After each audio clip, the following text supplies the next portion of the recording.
Marobe ny zavatra ho resantsika rehefa tonga ny fotoana n'androany rapitsa alohan'ny 20 ny volana Jona. Fa ny zavatra fantatra aloha zany zao dia mbola tsy nisy mihitsy teto amin'ity firenena ity, teto amin'ity Madagasikara ity, izany fankalazana ny fetim-pirenena amin'ny alalan'ny fanaovana matso amin'ny andro alina. Zay zavatra zay no mila resahana satria omaly sika teto amin'ity fandaharana ity dia efa niresaka an'izay hoe engane mba hiova ny eritrerity fitondram-panjakana ity amin'izany fanaovana an'izany fetim-pirenena izany amin'ny andro alina. Kanefa mialoha ny idirantsika izay satria namana maromaro no avy eto dia manatitra trany ny teny fampiononana ho an'ireo havantsika izay manana ny manjo, manana ny olona lavo ny aretina satria hatramintsika amin'ny teny izao dia misy foana ary misy foana izany olona matin'ny aretina Covid-19 izany. Mampaheratra any an'ireo olona izay mitsabo tena sy ireo fianakaviana izay mitsabo ny marary ihany koa na marary ny Covid izany na aretina hafa, fa dia tsy misy afa-tsy Andriamanitra ihany no afaka hifikirantsika amin'ny fotoana ohatr'izao rehefa mitsabo, satria izy rery no tena mpanasitrana, dia izy no angatahantsika mafy sy fikirantsika mafy, angatahantsika fasitranana ho an'ireo marary rehetra izay fantatritsika fa ao anatin'ny aretina tanteraka, ary mila fampaherezana ihany koa satria tsy moramora zany mitsabo zany, dia teny fampaherezana ho an'ny rehetra izay marary ary mirary fasitranana aingana sy mirary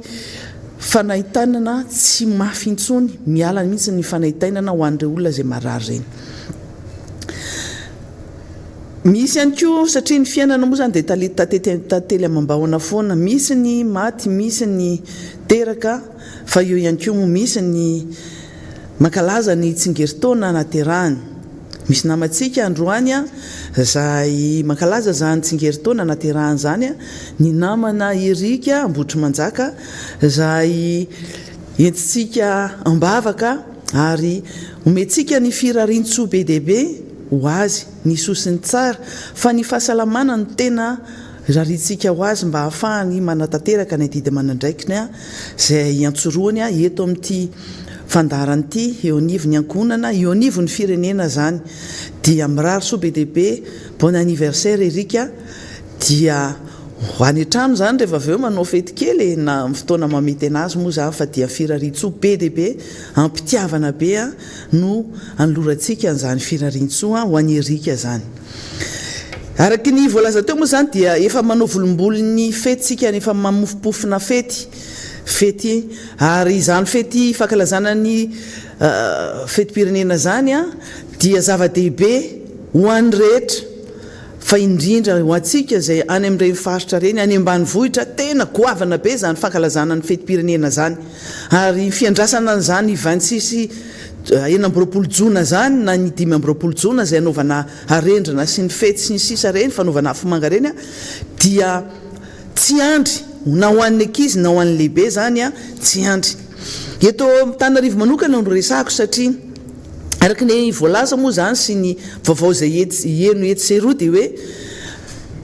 araky ny voalaza ny filoham-pirenena koa tamin'ny kabariny farany teo dia hoe eo amin'ny kianjan'ny Mahamasina no anaovana ny matso, ary omaly sy vakomaly moa zany dia efa eno fa hoe samba ny eto amin'ny tantarany ity firenena ity no anaovana an'izany matso zany amin'ny andro hariva sy amin'ny andro alina. Dia gaga ny tena satria mbola tsy nisy nanao ohatr'izany mihitsy, ary efa niresahana izy io tamin'ny omaly moa zany, fa ny fanamafisana n'ilay vaovao no mila azontsika tsara, zay tsika vao tena miresaka nio resaka fanaovana matso amin'ny andro alina io. Gaga tsika satria hatramin'izay zany fetim-pirenena zany dia natao ho an'ny rehetra, ho an'ny mpitondra fanjakana, ho an'ny vahoaka malagasy, ho an'ny rehetra tsy akanavaka, na ny mpitondra izy na ny mpanohana na ny mpanohitra. Fetim-pirenena io dia ho an'ny rehetra. Raha ny tokony ho izy dia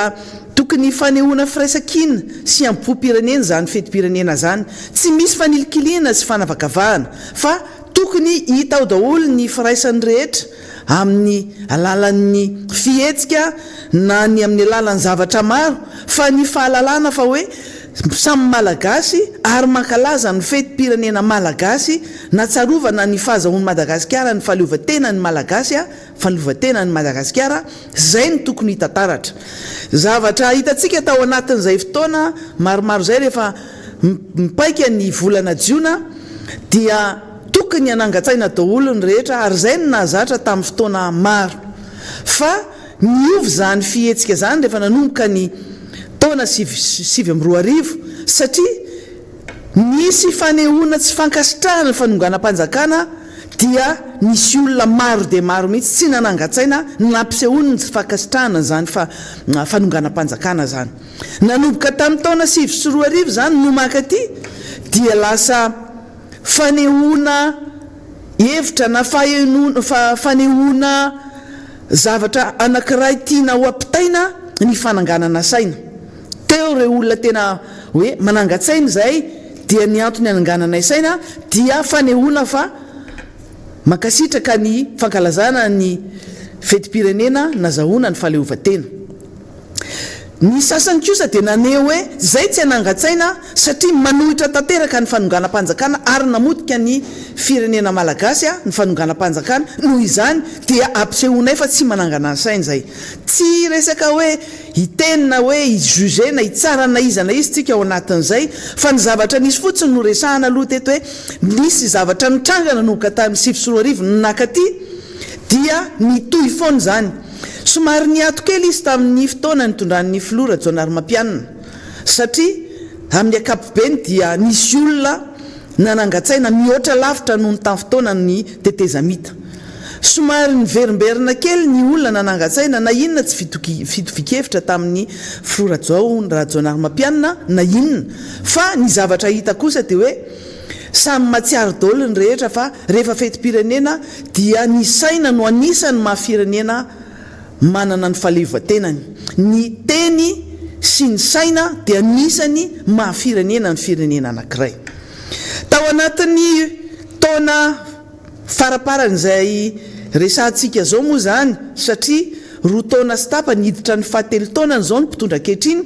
dia niverina indray ilay zavatra nitranga tamin'ny fotoana ny tetezamita. Maro ireo olona zay tsy manangan-tsaina na misy ary ny manangan-tsaina fa ny zavatra mbola tsy fahitantsika hatramin'izay dia hoe ny filoham-pirenena mihitsy no lasa manao ny fanetanana ny olona ao anatin'ny kabary ofisialy zay ataony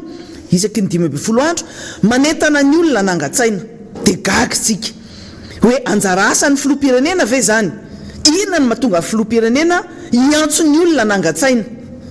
Ny dikan'izany efa tsy mahatoky tena intsony ary tsy toteny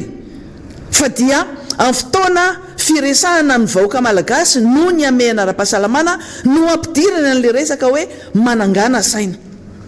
Ny fananganana saina zany raha ny zavatra misy maneran-tany eto Madagasikara tsy mila fanetanana zany fa fahatsapatena ny tsirairay zany manangan-tsaina zany. Fahatsapatena ny tsirairay fa tena hoe izahay dia anisany voakasika amin'ity resaka fetim-pirenena ty amin'izany mahafirenena malagasy zany ary tsy tokony misy fanetanana mihitsy na kely azy zany fanetanana zany fananganana saina zany fa tokony mandeha ho azy zany fa matoa manentana ny filoham-pirenena mihitsy ny manentana dia ao raha ary matsapy izy fa misy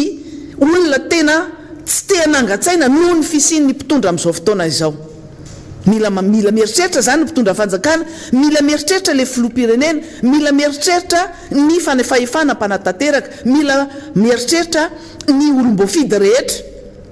fa tsy tonga ny afatra na misy olona mandaa amin'izao fotoana zao fa tsy miombon-kevitra amin'izany fananganana saina zany. Tsy ny saina na ny firenena akory ny toeriny fa le mpitondra sy ny fomba fanao mpitondra no toerin'ireo olona ireo.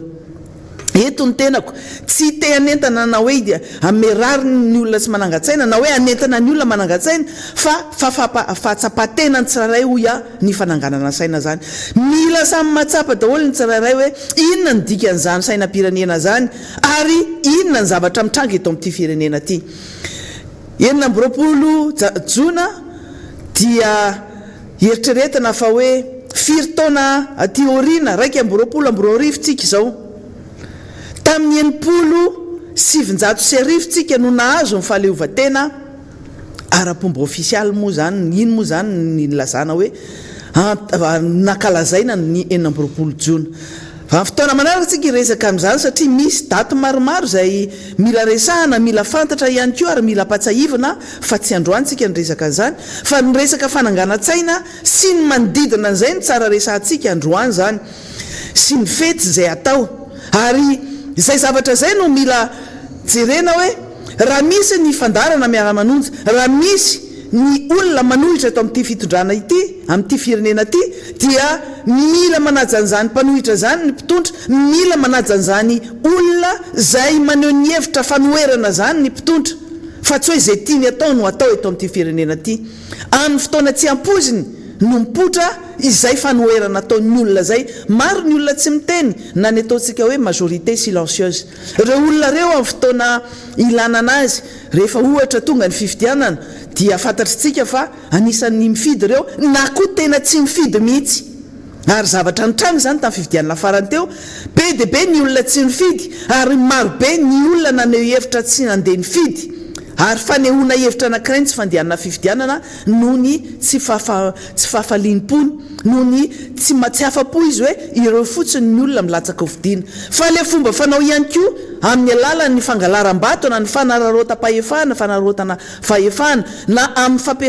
fampiasana fitaovana azy vola be tsy tokony tsy foroana dia tsy tian'ireny olona sasatsasany ireny.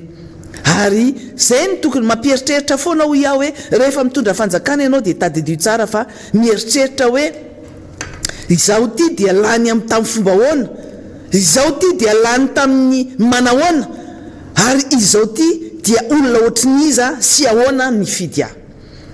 Rehefa tsy mahay mijery fitaratra dia zay no zavatra mitranga satria mamita tena.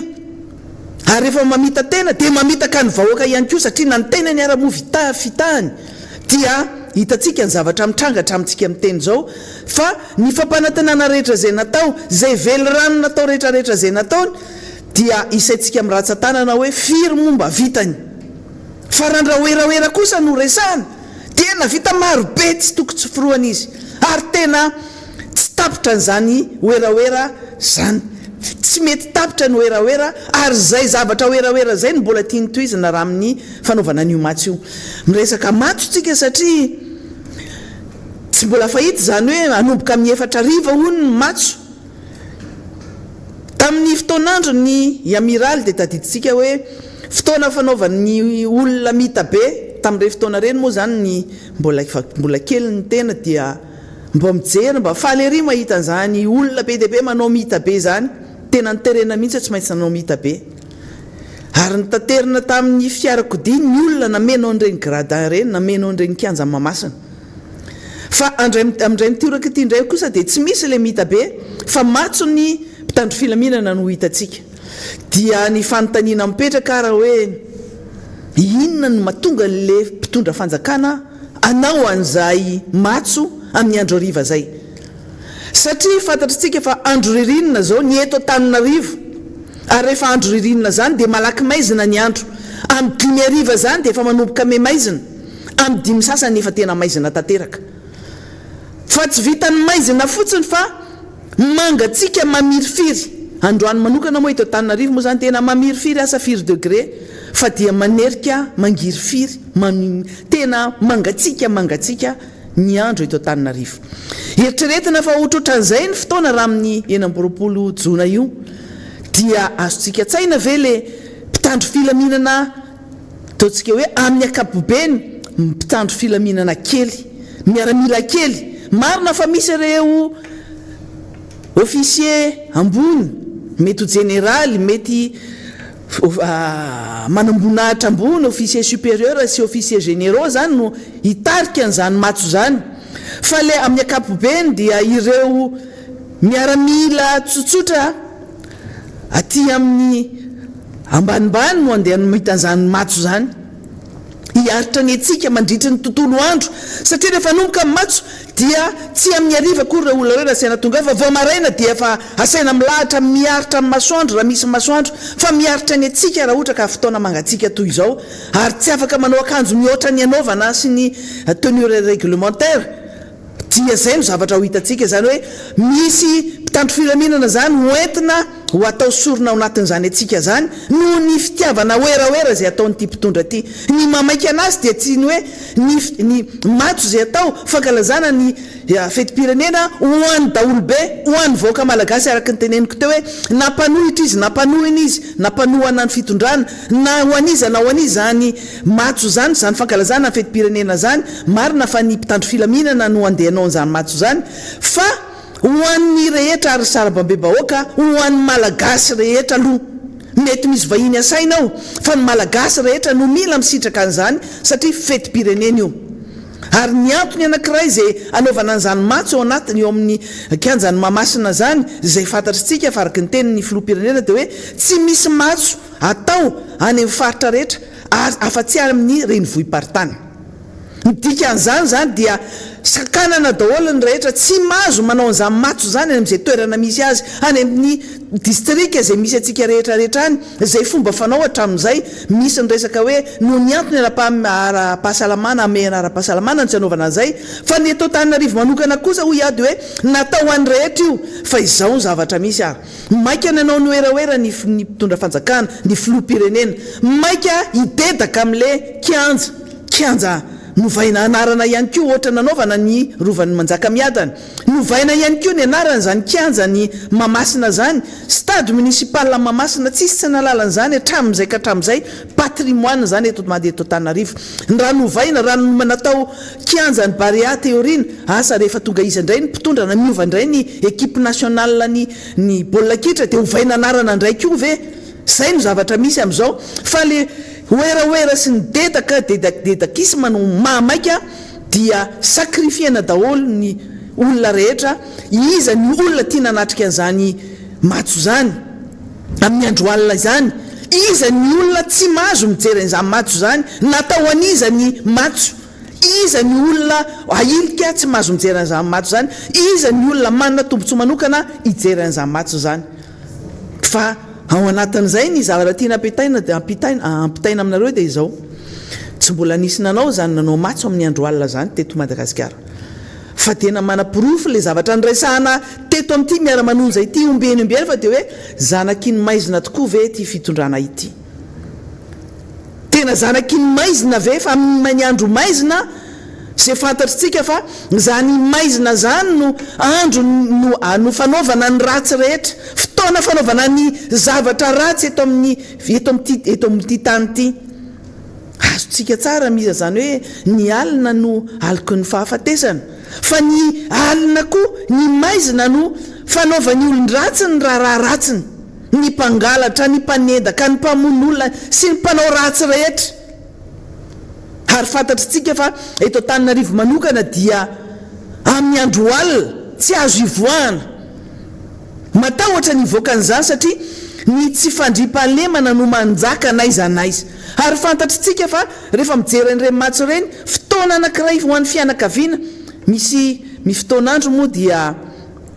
mijery an'ireny hoe fianakaviana manontolo amin'ireny faritra samihafa eto Antananarivo, misy ny any amin'ny faritra Avo, misy any amin'ny faritra Iva reny, any amin'ireny toerana zay tena sarotra ny tsy fandriam-pahalemana mandeha mijery an'izany matso zany amin'ny andro atoandro. Fa mitindray mitoraka ity zany dia exposena, zany hoe tena ahaka mihitsy le olona andeha amin'ny andro alina hiatrika an'izany matso amin'ny andro alina zany, hiatrika an'izany tsy fandriam-pahalemana zany. Inona ny zavatra mety hitranga sanatria mivava ao anaty aizina? Fantatritsika fa Antananarivo renivohitra Madagasikara, maro ny toerana tsy misy jiro eto amin'ity renivohim-paritany Madagasikara ty, maro ny tsy misy jiro. Ny tenako manokana ao amin'ny boriboritany voalohany Molany, solombavam-bahoaka Madagasikara ny tenako, fa Antananarivo boriboritany enina dia be dia be ny toerana ao anaty maizina tanteraka. Kanefa inona no zavatra mitranga? Fitondram-panjakana tsy mahita an'izany, ny commune tsy mahita an'izany, ny olon-tsotra no mba manampy amin'ny toerana maro samihafa, mba miezaka ihany indraindray hoe miteny miantso ny commune hoe maty ny jiro ary, fa ny fantatra aloha zany dia hoe maty tsy misy jiro eraky ny tanàna, fitaraina ny olona isan'andro any amin'ny solombavam-bahoaka izy no mangataka, satria inaccessible ny commune ho an'ny olona marobe eto Antananarivo. Tsy misy mahasahy miantso an'izany commune zany satria lasa misy ny elanelana be eo amin'ny mpitondra ny be ny tanàna Antananarivo sy ny olona feheziny sy ny olona eto Antananarivo. Maro ny olona tsy masa manao fitarainana amin'ny commune zany hoe maty ny jironay aty, fa ny olona fantany de hoe solombavam-bahoaka ny boriboritany anakenina de maizina ny toerana riamisanay. Misy aramoa zany zao am'izao fotoana zao dia tena hoe asa ao anatin'le SIAD na le CLCLD taloha dia fametrahana potonjiro mandeha amin'ny masoandro no omeny ny solombavam-bahoaka, satria tsy manao ny asa ny araka ny tokony ho izy na ny commune zay tompona ndraikitra amin'izany jiro eto amin'ny commune Antananarivo zany, fa ny jirama koa moa zany ao anatin'izay dia jiramaty isan'andro. Dia zay resahana zay zany hoe anao an'le oeraoera eo amin'ny kianjany bare eo amin'ny kianjany Mahamasina zay fantatritsika fa jiro be tsy ohatry zany, tsy misy ohatry zany no tiana rentirenty sy arantiranty eo ary rerehavany zany, fa le ponina manodidina an'izay jiro zay, zay jiro be zay, inona ny zavatra hitranga? Efa nisy fanandramana zay hitatsika hoe nalefa ny jiro, nalefa le jiro be. Araka ny tenena ho ambola iresaka eo ny namana Guy Maxime rehefa aveo resaka an'izay jiro zay, resaka jirama zay, firy mégawatt na kilowatt ny jiro zay alefa ao amin'io Mahamasina io amin'io jiro be zay mitranga io. Mahazaka an'izany fa le jirama, ary ny fanontaniana mipetraka eto hoy aho hoe ny jiro zay eny ny elakelan-trano sy eny amin'ny arabe rehetrarehetra eto Antananarivo ara tsy vita ny jirama no mandrehitra azy, tsy maharaka ny jiro eto Antananarivo. Maika moa fa any amin'ny faritra ivelany Antananarivo renivohitra isan'andro jiromaty dia nampitrotraka zany, satria maika oeraoera anao an'le oeraoera ny mpitondra fanjakana dia ho sakrifiana daholo ny rehetra, dia eo amin'izay mifanontaniana hoe iza zany no andohan'izany jiro zany alefa ao Mahamasina zany. Mazaka an'izany ve ny jirama? Mbola ho sakrifiana amin'izany ve ny jirama? Iza no andohan'izany? Raha ny tokony ho izy stade municipal ny commune zany kianja Mahamasina zany, any commune Antananarivo io. Kanefa moa zany efa nalainy fanjakana mihitsy ny raha izao zavatra mitranga zao, efa novaina hatramin'ny anarany. Iza no andohany jiro be zay ho alefa io? Dia ho sakrifiana indray, mbola potehana indray fa le jirama za efa mizaka ny tserany aina. Marobe ny namanao aminatin'ny mpiasan'ny jirama zay anaovako kopakopa tanany eto, zay menimenina daholo hoe zava-doza nge ny zavatra mitranga ity. Fa iresaka momba an'izany moa namana Guy Maxime mba isy ny fitsinjarana ny asa sy ny zavatra lazaina eto dia ho resahany rehefa aveo zany. Fa ianareo namana ao anatin'ny jirama fantatra, tenitsika samy mahafantatra hoe misy ny fomba ankolaka na mivatana amtehana an'izany orinasa-panjakana zany, misy ny finiavana mihitsy ny amotika an'izany orinasa-panjakana, ohatra ny amtehana ny ary Madagasikara, ohatra ny amtehana an'ireo orinasa-panjakana rehetra zay misy ny fanjakana malagasy. Fantatritsika ny zavatra mitranga amin'ny ary Madagasikara, kanefa inona ny sy nanaovana ny fitondram-panjakana, mpitondra fanjakana izany orinasa-panjakana izany, zany ary Madagasikara zany. Firy volana tsy mandray karama zao ny mpiasa, ary rehefa vita ny mission an'le kiala raika vavy tany amin'ny fiadidinan'ny Republika dia vita ny mission namotika tanteraka mihitsy ny ary Madagasikara, satria tao anatiny zany conseil d'administration zany izy, anisan'ny tompona andraikitra tanteraka tao anatiny zany famotehana zany ary Madagasikara zany, mba ary tsy resahana ihany koa mikasika ny fivarotana ny Air Force One tamin'ny fotoana ny filoham-pirenena Ravalomanana, anisan'ny tompona andraikitra tamin'ny varotra an'izany fiaramanidina izany. Rehefa vita ny mission namotika ny ary Madagasikara dia nampandosirina ny ala ny affaire maloto ny SMMC zay mbola resahantsika fotoana manaraka eto amin'ity fandaharana ity hoy zahay tamin'ny omaly, dia nalefa indray nafindra nalefa ny alokaloka sy miasa any amin'ny ambasady ny Paris any ivelany ihany, dia mirehare fa dia hoe tsy very mandeha fa ilainy ty mpitondra ty, satria reny ny olona afaka ampiasaina amin'izay tiana anaovana azy rehetra, amin'izay mission tiana ampiasaina anazy. Mirehare lasa fialofan'ny jiovavy sy ny jiolahy zao ny ambasady any ivelany ihany, fametrahany ny olona mpanodikodina ny volam-panjakana eto amin'ity firenena ity, ny mpanao kolikoly, ny mpanao an'izany trano eto amin'ity firenena zany ampandosirina ny raharaham-pitsarana dia ny filoam-pirenena mihitsy no manatitra anazy any ivelany any ohatra n'ireny zaza entina mianatra reny aterina any amin'ireny ambasady reny anao ny ataony indray any araky ny tenentsika tamin'ny fotoana afaka malo iaho hoe anjaranareo diaspora any ivelany any ianareo rehetra zay manohitra n'izany zavatra tsy mety zany no manao an'izay zavatra tokony ho atao ary mampalala ihany koa ny zavatra mitranga rehetra fa tsika mafantatra fa te atao tantely afa-drakotra loatra ty fireneny ity hatrany amin'ireo maso ivo Madagasikara any ivelany atao ohatra zany fa dia araky ny teneny namana zokobendrenjato teo hoe fa dia inona loatra fa dia iza loatra le olona ny tsy maintsy amena an'ireny toerana reny mena privilège ary ny filoam-pirenena mihitsy no manatitra anazy any amin'le toerana zay hiasany ny dikan'izany dia zao tsy vitany raha maizina ny misy eto amin'ity fireneny ity tsy vitany asany maizina ny misy eto amin'ity fireneny ity fa mitohy ary ny tena ny vahoaka malagasy mihitsy no taritina amin'izao fotoana zao hiaraka nompo an'izany ny asany maizina zany rehefa miresaka ny asany maizina zany tsika dia fantatritsika ny zavatra tianambara asany satana zany asany devoly zany ary eto moa zany dia mananamana maro kristianina manana namana maro zay manana ny fahalalana sy ny fahaizana men'Andriamanitra azy reny mpiandry sy sisa reny tena hoe mila fanafahana tena fahobe mihitsy ty firenena ity mila anaovana asa manokana mihitsy fa io izy io isan'andro isan'andro ke mahita proof foana isan'andro niala tamin'ny fanaovana finianana zay nankahala ary tena hoe nanda mihitsy zany fanaovana finianana tamin'izany baiboly zany fa telo taona tiorina anao fankalazana ny 19 jontsika dia atao amin'ny andro alina araky ny tenenina tao zany dia hoe inona ny zavatra finosiny zany zavatra ataony zany ny fitondrana zany asa sodokany hoe maika ijery ny fetytsika dia hitan'izao zavatra hoarantirantsy ho arentirenty zao tsika fa misy zavadalina ao anatin'izany mila trandrahana mila eritreretina ary mila afatongavatsaina tsika rehetra fa tsy mety zany tsy izy mafinaritra sy tiany mpitondra foana no atao fa misy zavatra tena manahiranao ary malasa saina anjarany tsirairay mieritreritra an'izany fa ny eto amin'ny Miara Manonja kosa dia mampiratra amin'ny masontsika rehetra amin'izay zavatra mitranga zay ao anatin'izay voalaza zay nefa dia fantatritsika fa misy tanjona anankiray zay tianyty mpitondra ty ho atao ho antsika rehetra ho an'ny vahoaka malagasy rehetra tiany amin'ny teny ny tanora moa dia hoe ampirevena ny malagasy atao ohatra zany atao mandrevirevy ampirevena ohatra zany dia manadino ny fahasairanana manadino ny fahantrana adino daholo zany rehetrarehetra zany amin'ny fotoana vetivety kely fotsiny amin'ny fotoana kely de kely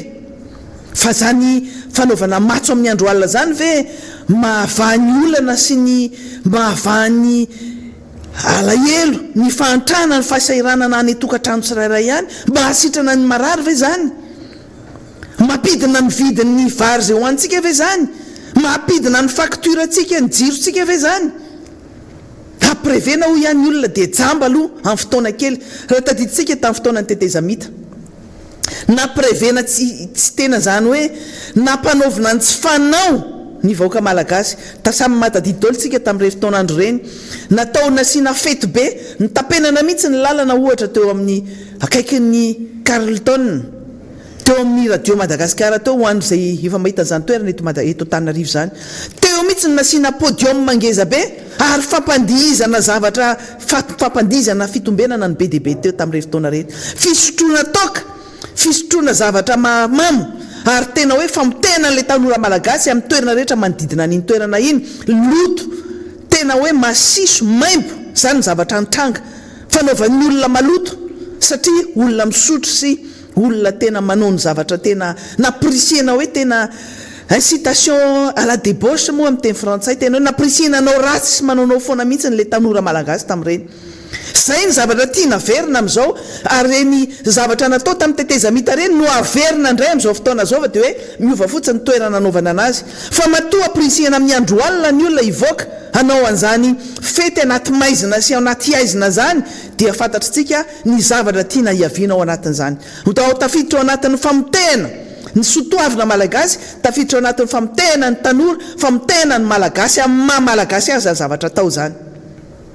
Aokantsika tsy hovariana, aokantsika hieritreritra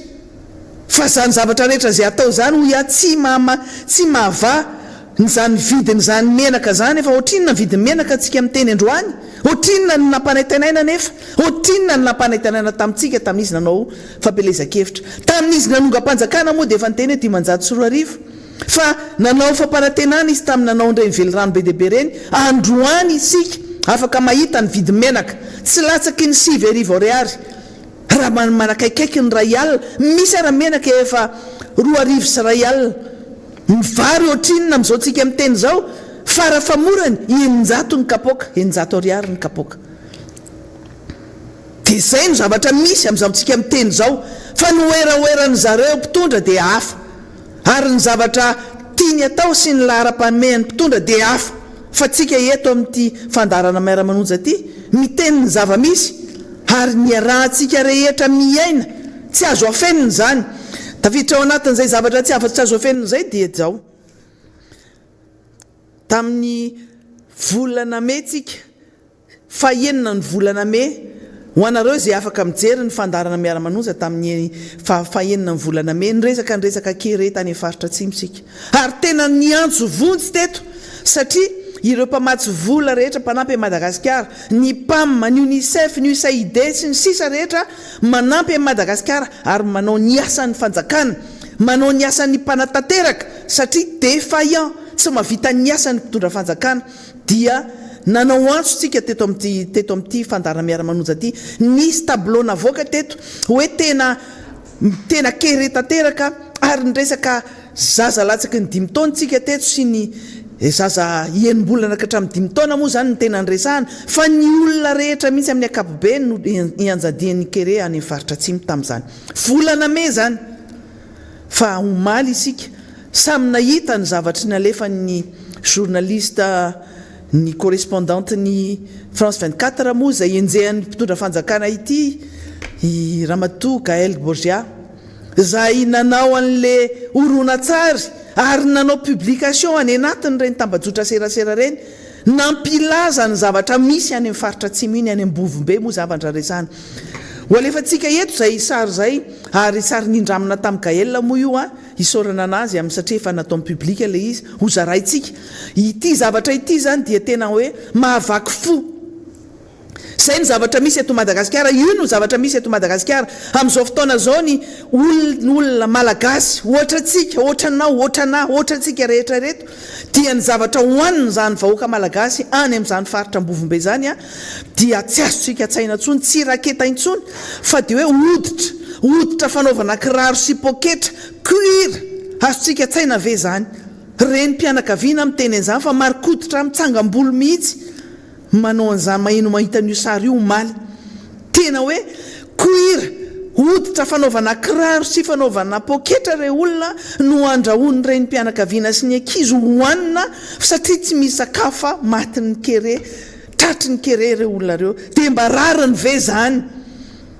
Gaël Borgia moa zany isoratsika, izy raha enjentsika toy inona hoe te vahiny sy ny sisa, mety izy gasy izy ary matsiary tena fa manana raha gasy izy ao anatiny ao, ary mpanao gazety mikarokaroka mandeha tany amin'ny faritra tany, tsy ny onono netiny fa izy tena no nandeha tany naka an'ireo sary, hitantsika tsara ny zavatra mitranga io. Fa tsy mety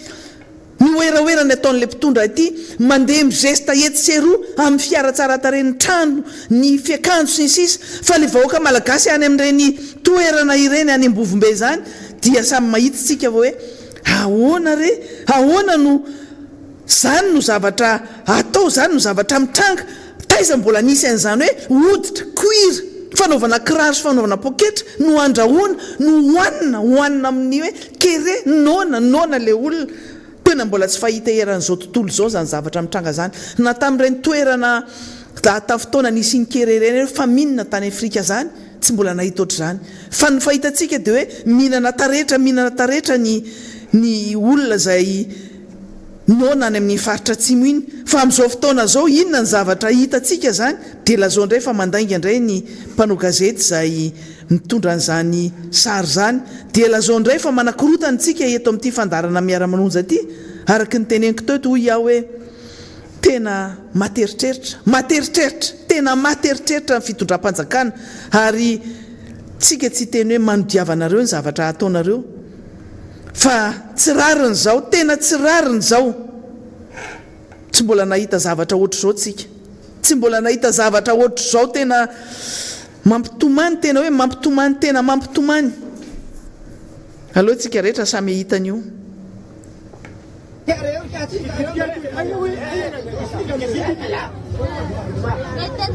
olona malagasy ohatra tsika ohatranao ohatra io zavatra io tsy mbola nahita ohatr' zany fa ny fahitantsika dia hoe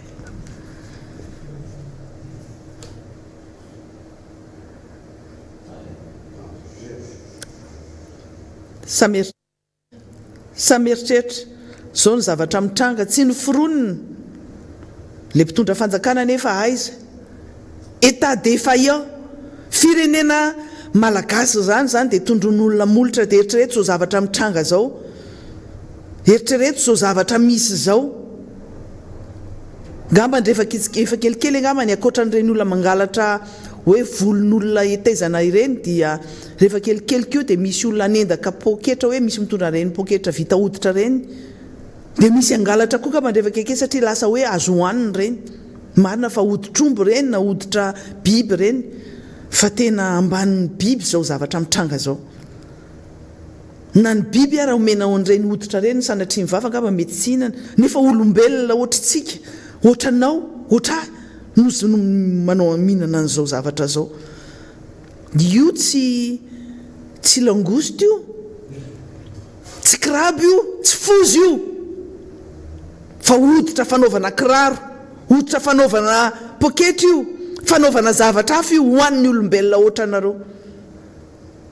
nefa ny ataon'ny mpitondra amin'izao fotoana zao dia oeraoera etseroa mitedaka etseroa miaingo ambony tsokoko aiza ny ministera mimponina amin'izao aiza ny ministera zay misahana n'izany fahasalaman'ny vahoaka zany aiza ny fanjakana rehetra ny premier ministre ny gouvernementa ny rehetrarehetra ary ianareo izay milaza fa mpanao fiambanana mpanao asa soa mamenatr'olona ny zavatra atao amin'izao tsy vita mamenatra fa miboridana eo anatrehan'izao tontolo zao Madagasikara any Madagasikara zany zao dia tena hoe record anaty Guinness fa rehefa misy ny kere rehefa misy ny tsy fanjariana ara-tsakafo voaviana ny filopirenena sy ny ekipany no nanao an'ireny oeraoera tany a faritolaaniaro iny io ny misy amin'izao fotoana izao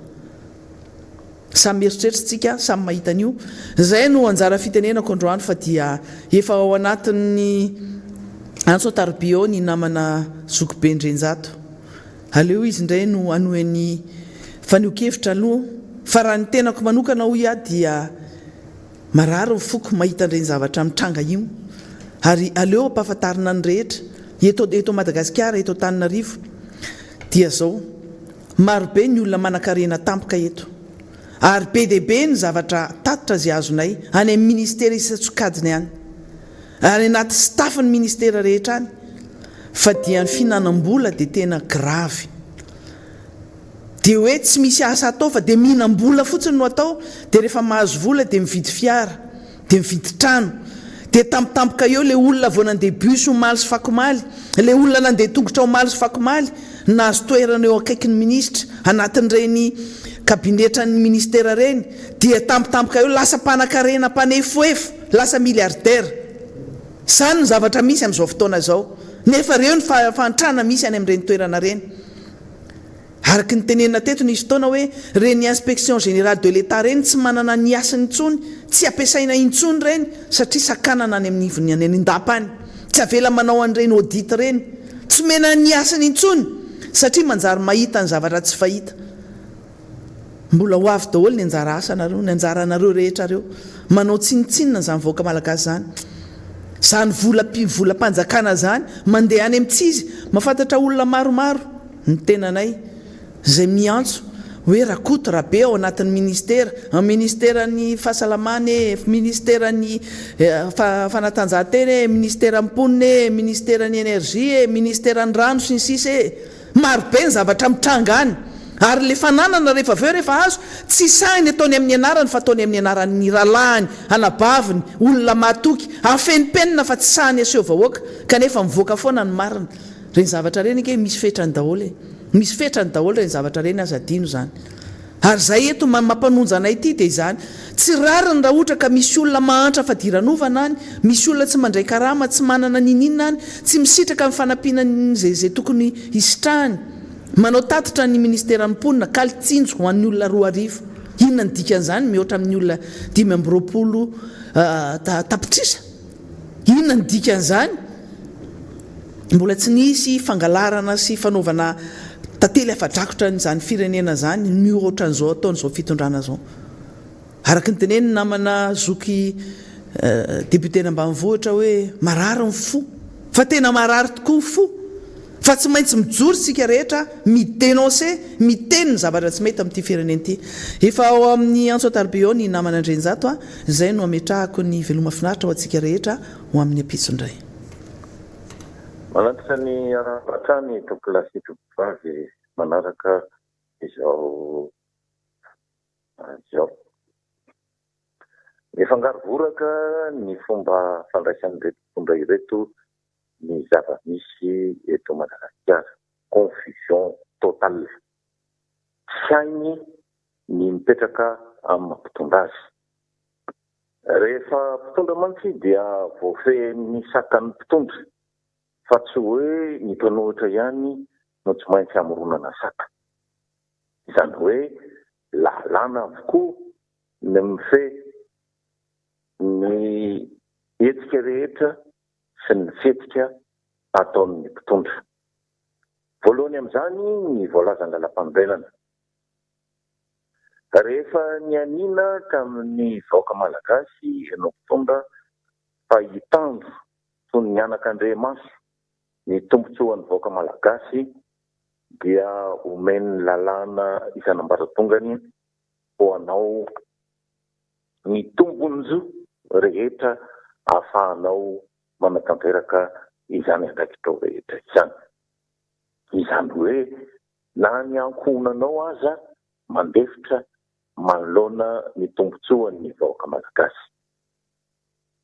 Adin'ny mpitondra fa izy no tompomarika voalohany amin'ny fitantanana ny volam-panjakana, ordonnateur principal. Ary izany andraikitra izany dia tsy hoe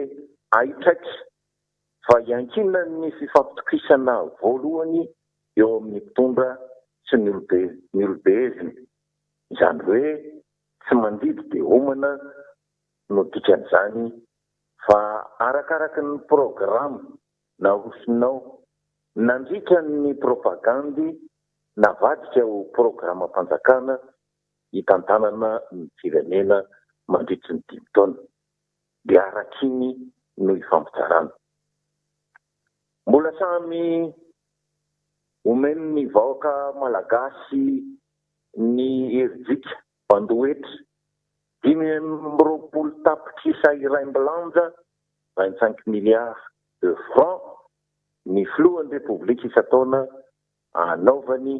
ireo aitrakany caprice présidentiel toy ireny hoe anao batisa anjanany raha atao hoe titena be loatra izy na ihany koa fanomezana fitonom-bola ho an'ireo asa soa mafy tafiditra ao amin'ny andraikiny amin'ny maha olom-pirenena voalohany ny filohan'ny repoblika. Raha toa ka tsy lasako vavany fotsiny ny fianianana izay nataony araka ny nabara teo. Ny député maronisy no manana didy amin'ny fampiarana sy ny fanaraha-maso ny antonantony izany rehetra izany amin'ny anaran'ny vahoaka malagasy izay tompom-bola. Rehefa tsy manao izany fanaraha-maso izany ny député maronisa dia lanilany foana ny volam-bahoaka vanjamay isan-taona isan-taona. Azo atao tsara mantsy ny manaramaso ny fandehan'izany vola be omena ny filoha izany. Nandeha tany Suisse farany teo ve ny filoha mbola volam-panjakana tamin'ny alalan'ny teti-bolan'ny présidence no niantoka ny voyaziny sa tamin'ny vola be omena azy isan-taona io. Raha mbola ny teti-bolan'ny présidence mantsy no nakana ny frais de voyage dia fahasoana goavana satria izany no antsoina hoe détournement de deniers publics. Efa nitsangy izany tamin'ny tetezamita 2024 satria nanao famotorana ny IGE rehefa nisy nitoroka ny président fa mividy atin'akanjo sy lipim-behivavy sy ny karazany hafa tao amin'ny leader price tamin'ny teti-bolam-panjakana. Marina fa raha tsy ahitana soritra mihitsy ny famoahana io vola be io dia karazany nomem-potsiny ho an'ny filoha zany ny vola be 5 miliara irainglanza. Tsy fantatra mihitsy hatreto na dia mba fifanajana amin'ny vahoaka ny tsempoka mandoha vola amin'ny alalan'ny hetra namory io vola be io ho an'ny filoha ny aleny izany vola be izany. Rehefa adinihana tsara nefa dia tsy zakana camion Mercedes 17 ny 25 miliara irainglanza. Indray taona mantsy dia tazana tamina mpivarotra coffre-fort ny olona akaiky ny mpitondry. Avy hatrany dia niainga ho azy ny déformation professionnelle fantatra fa mpitondra faratapony no mila ireo coffre-fort ireo. Natao ny investigation dia hita ny famoahana ny vola amina camion tao amin'ny trésor ary narahana tokoa fa lasa any amina mpitondra ambony. Izany hoe na ny mpitondra ambony aza tsy mahafoy manao virement bancaire sy manaraka ny fepetra fanaraha-maso ny fivezivezen'ny vola eto Madagasikara. Marihana fa raha tsy hanao déclaration azy izy dia efa nomena azy io vola io ary moral no tena mibaiko azy amin'ny fanatanterahana ny famoahana io vola sy fandaniana io vola be 25 milliards de francs io. Dia rehefa alefa ihany ny sainy dia vaka satria tsy hita trasy mihitsy ny vola be itony eto Madagasikara. Ny olona nefa sahirana mivarotra ny tanindrazana indraindray ny lovany io sy ny fananany nohariny nandritsy ny taona maro nefa tsy maintsy amidy ohatra satria midiran-tosa na midira-pahasahiranana. Avezivezin'ny banky manapirofo ny fiavian'ny vola lany andro na ny fotoana lany vola. Indraindray aza ny raharaha marché public natao tamin'ny fanjakana no fototry ny olana niteraka ny fahasahiranan'ny olona toy itony eto Madagasikara. Nanomboka tamin'ny andron'Andriamatoa Zafy Albert no nisy filoham-pirenena tsy nipetraka tany andapa-panjakana fa nijanona nonina tany andafantranony. Noverisika malagasy fa fanetreteny zany satria aleon'ilay filoha mijanona olon-tsotra. Saingy tsy izany no fenitra na iva na norma amin'ny fitantanana ny raharaham-panjakana ny antony anomezana ny filoham-pirenena ny arifenitra protocole dia mba fitovizany amin'ny olom-pirenena tsotra fa manana ny voninahitra sahala amin'ny voninahim-pirenena izy filoham-pirenena. Raha mijanona ny andavatranony civil mantsy izy filoham-pirenena dia tsy maintsy hifangaro hatrany ny maharay ao an-trano azy sy ny maha-filoham-pirenena ny vatany. Any dia sarotra ho an'ny arifenitra protocole ao amin'ny fiadidinan'ny repoblika ny anoro marika ny filoham-pirenena any amin'ny tranony mahasivily azy. Nefa ny filoham-pirenena rehefa nisy mahazo azy na dia mianjery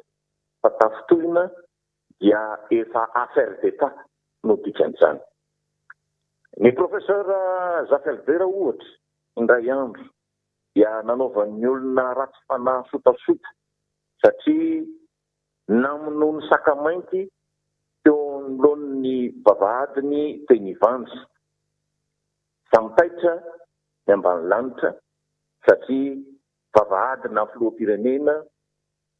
no nitrangan'ilay zavatra. Raha olon-tsotra dia angamba tsy ho chat écrasé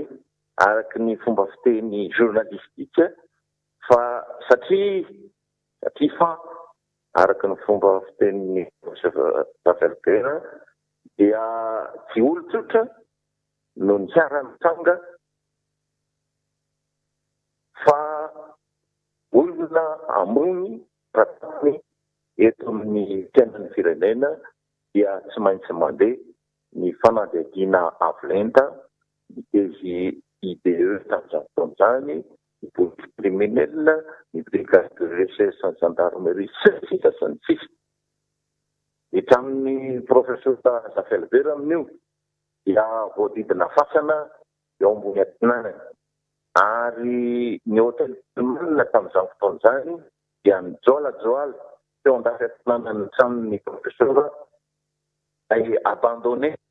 fa tsy nety vita satria tsy rakitra ny conférence internationale momba ny ranomasina indiana Jean de Paix no kasaindra firaka tao amin'ny io hôtel Pullman io tamin'izany fotoan'izany tany amin'ny manodidididiny taona 20 tany ho any. Io lasa commerce kehitriny eny Ivandry io izany hôtel Pullman ny fanjakana tamin'izany fotoan'izany fa no privatisena ary lasa ny vahiny. Izany hoe sarotra ny nitandro ny sécurité ny filoha Zafelbera tao amin'izany toerana izany. Ny tenako moa no nanao ny reportage teny an-toerana tamin'izany fotoan'izany ary nametraka fanontaniana tamin'ny professeur Zafelbera hoe inona no tsy hidirana monina eny amin'ny lapa-panjakana. Tsy nisy valiny ny fanontaniana. Volana vitsivitsy taorian'izay niongana ny professeur Zafelbera. Nanaraka efa toy izany koa ny filoha Vonjimaika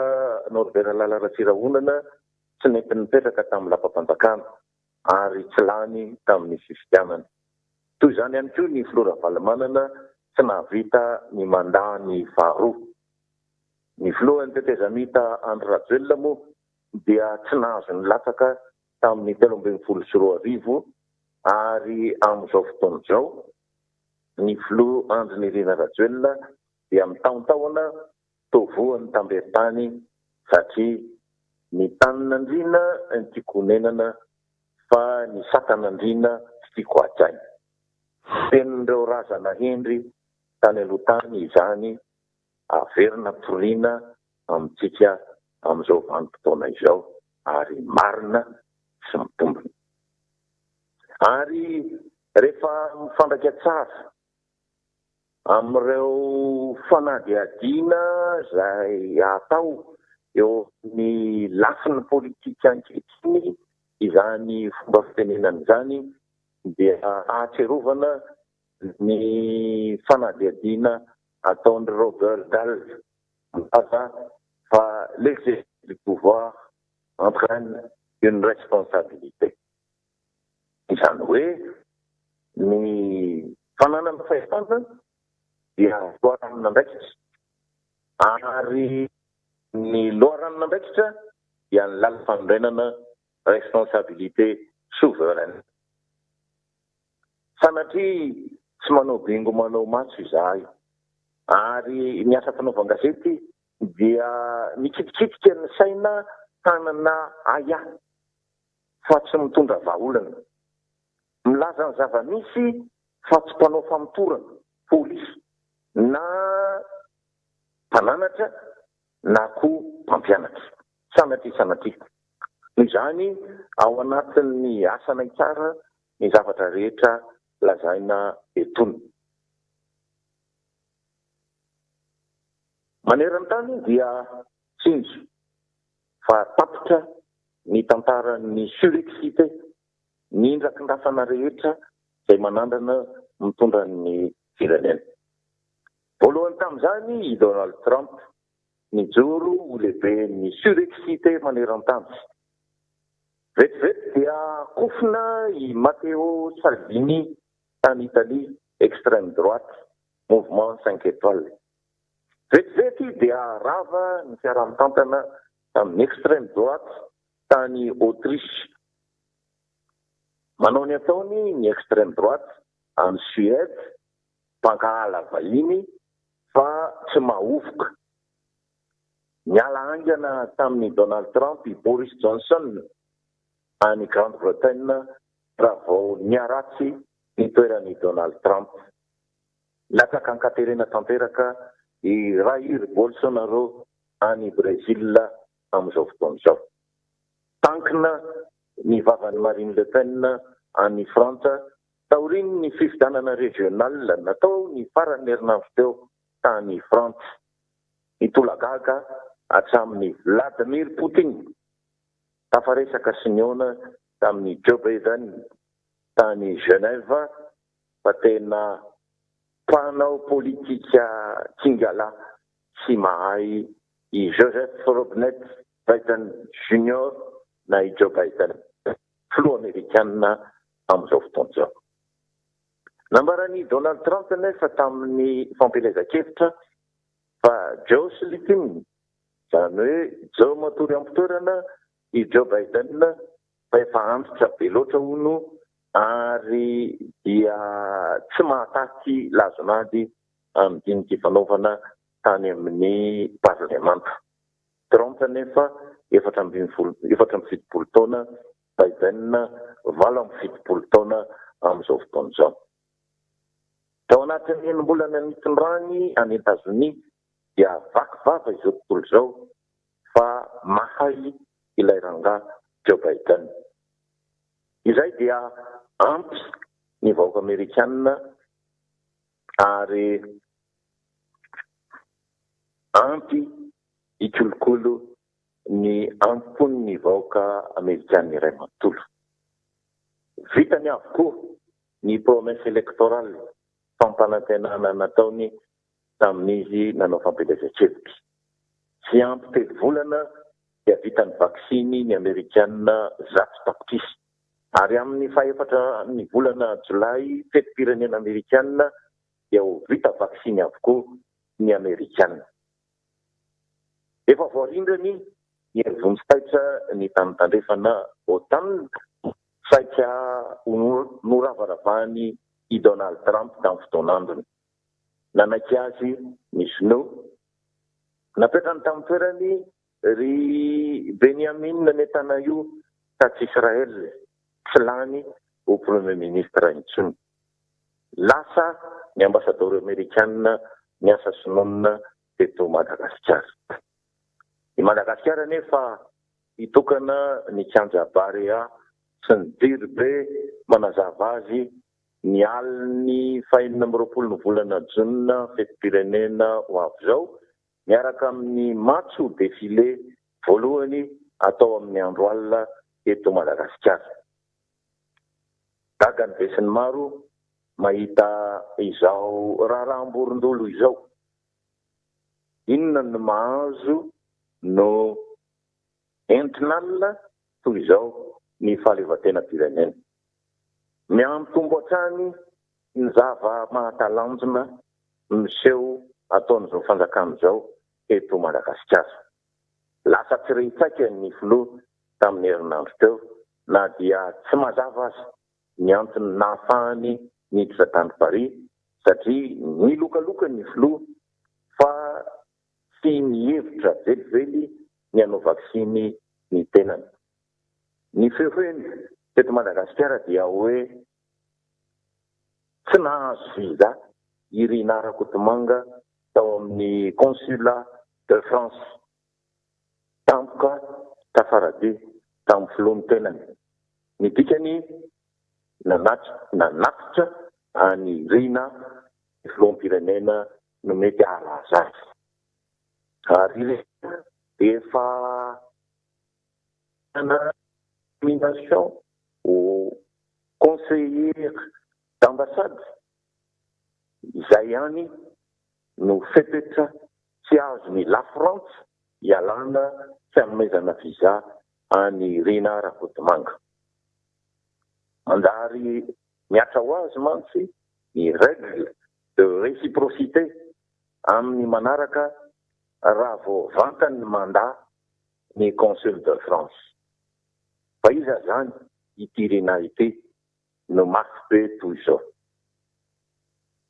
Ohatra miverina ny tantara. Tamin'ny taona 2010 dia nomena baiko ny ministera an-draraham-bahiny izahay niasa tao amin'izany ministera izany tamin'ny fotoanandro mba hamita faran'izay aingana ny taratasin'ny Rina hiasa any amin'ny ambasaditsika any Paris. Gaga daholo ny olona fa tapakandro dia vita hatramin'ny karamanjina horaisina any Paris. Ny conseiller d'ambassade mantsy arrêté ministériel fa tsy décret no manendry azy ary izay nahafahany miteny mialoha fa efa tany am-potsiny ny nominationy tamin'ny fotoana hitranganiny ny tsaotsao rehetra teto Madagasikara. Fa olona tsy azo elana tahaka ny ahoana zany ity Rina ity no mentsika an'izao privilégien'ny Repoblika tahaka izao. Famakafahana hafa amin'ny manaraka no hanadihaditsika izany toe-javatra izany satria tsara tazaina ny atao hoe science politique izay efa ho siècle 2020 no niainana azy tato anatin'ny fepitaona nahafahany zanak'olombelona mivoatra hatrany. Sangy mbola samy miaiky ny rehetra fa tsy hainy raison politika mihitsy ny milaza tsotra ny zava-misy fa ny zava-misy dia miseho mazava mora raisina faripakarina tsy manitaka fa mifanohitra amin'ny tombontso fotsiny ny voninahitra be ananana fotsiny ny antoka amin'ny tanany tena eo amin'ny pouvoir fotsiny dia ho sanatry ve i Rina no kofeny tapanjakana eto Madagasikara. Izay indray no kely fantatra tamin'izao maraina izao mametraka ny veloma manam-peona topilasy. Angasitrahana ianao Zokobe Vonso Andrenjato napitany izay famela belahany izay ankahirizina foana moa na dia hoe anatina fotoan-tsarotra aza fa tsy mipetraka mihitsy ny akivina na ny hoe faharirana zany ary mafoy fotoana mafoy vola makarena mihitsy noho ny fitiavantsika ny tandrazana iray manana fa eo ihany koa ny fitsonjovana indrindrandrindra ny mahasoa ny mpiray-tandrazana ombako manana ny fiarabana antsika rehetra mpanaraka tsy tapaka ny fandarana Miara Manonja na ny eto an-toerana izany na ny any ivelany any. Miarabanao ihany koa ny namana solombarom-boaka n'ambanivohitra député Rotin tonga soa eto amin'ny plateau. Mankasitraka antsika rehetra ny rarisoa ny amin'ny hoe fitsingerenan'ny taona nahaterana androany mbola eo am-pamalina mesantsika be dia be ankasitrahana ny amin'ny hoe fahatsiarovana ary misaotra betsaka amin'izay firarintsoa sy ny hoe fankahirezana ny amin'ny famitana ny adidy sy ny andraikitra ary indrindra moa ny hoe fifampiresantsika amin'ity fandarana mamitsika ity. Kopatahana aloha eto ho an'ilay namana tsy fohy tamin'ny fahazaza hatramin'izay na ny tao anatin'ny tolona ihany koa ary madame Nambintso mipetraka any Abidjan any efa elaela izy no napitany afatra hoe mba ataovy kopakopatananao ka dia fotoana ny angambany androany a tsara vintany anao fa tao anatin'ny fotoana hoe itsingerenany taona mihitsy nanaovana izay kopatanana izay kopatanana ihany koa atsika rehetra mpanaraka tsy tapaka ary sarom-piaro mihitsy ny hoe mba teneno kanefa moa ny fotoana manapetra isika efa manjato ny amandrivony hoe mpanaraka ary mpiondana mihitsy an'izany hoe miara manonjy izany a ko dia atao izay kopatanana ho atsika rehetra ho atao fahobeola izy namana solombarombaoka mafanafana ny raha ny vaovao tatoato misy mahontsa mihitsy ary matezitra ny hoe fifanipahany hoe firesahana ao anatina ainao manjera ataony tompona ndraiky mpanjakana kanefa ny zava-misy kanefa ny réalité to tena mifanipaka be am'izay ary tena azo atao hoe mampanongo tena mihitsy ary enatra ao anatin'izao hoe akatoky ny fankalazantsika ny tsingeritaona na azahoana ny fahaleovatena izay ny faraka enimpolo taona ny nazotsika an'izay moa kanefa raha ny zava-misy a dia mbola mametram-panontaniana isika ary tena hoe zay teneniko zao hoe enatra ho an'le firenena mihitsy enatra ho an'le vaoaka malagasy mihitsy ary tahoatry ny anan-dratsy rapitso no mahatonga hoe miakatrafo mihitsy rehefa misy zavatra ohatrandreny mifanipaka amin'ny zavatra ifampiresahana ohatrandreny miakapeo mampiakapeo ary tena hoe tena raha olona tsy taitra amin'izany ngaminy efa tena maty ozatra satria raha mbola olona ao anatin'ny torimaso no maheno atsika mitabataba sy mikikiky mianjo vonjy mitalao mihitsy entsika teo ny hoe fitaraina ny renim-pianakaviana mahita ray antra zava-manatsoa raha ny mahazo andreo mpiray-tandrazana fotsiny ohatra ny atsatsimo tena hoe tena tsy takatry ny sainy eritreretina mihitsy hoe oditra efa natao kapa na oditra efa natao fekibo na oditra natao poketra na zay endriky ilay oditra efa voahodina ireny no hoan'ny mpiray-tandrazana aminao nefa voamaly ny azonao te tompona andraikitra ao anatin'izany faritra atsimo zany no nanao koloko tany nanao fampanantenana be tany kanja manara-penitra vo entsika ho maly tao anatin'ny vaovao ilay esy teny mbola sahandreo mpitondra tenin'ny olona rapporteur général ao amin'ny anteny merandolona miteny hoe miantso ny mpanohatra mba hanokatra amin'ny masom-panahiny fa be dia be ny zavatra vita ao anatin'izao fitondrana zao dia reny zany ny anetananao anay hanokatra amin'ny masom-panahinay mba hijerindreny mpiray-tandrazandreny mihinana oditra izay zany le antony tenenana hoe mba sokafo ny masom-panahinareo hijery ny mpiray-tandrazana tratrany tsy fandriam-pahalemana izay zany mahatonga anareo miteny anay hoe raha ny mpanohatra no mitondra zany dia mizara vary sy loaka ny nataony satria variana miady amin'izany fiahina ara-tsosialy zany fa tsy jereva le fampanotrona hoetiny le fitondrana amin'izao fotoana zao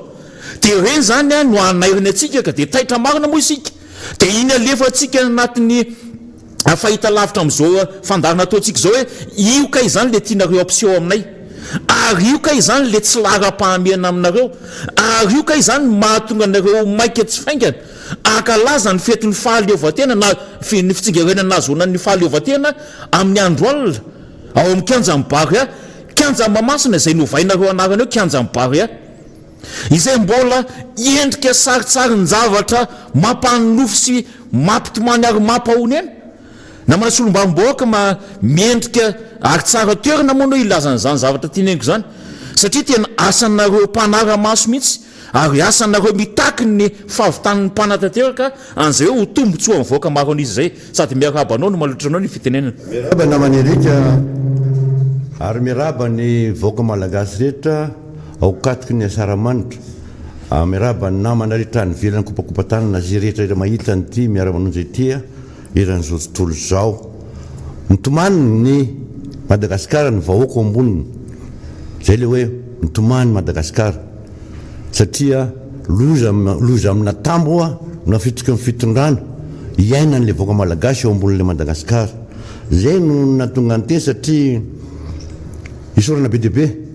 ary zay dia velom-pisaorana ary tsika menakavy zay miara manonja dia isorana be deabe reo nahita ary nitady lalana ahitana mba tsy ilazana bobo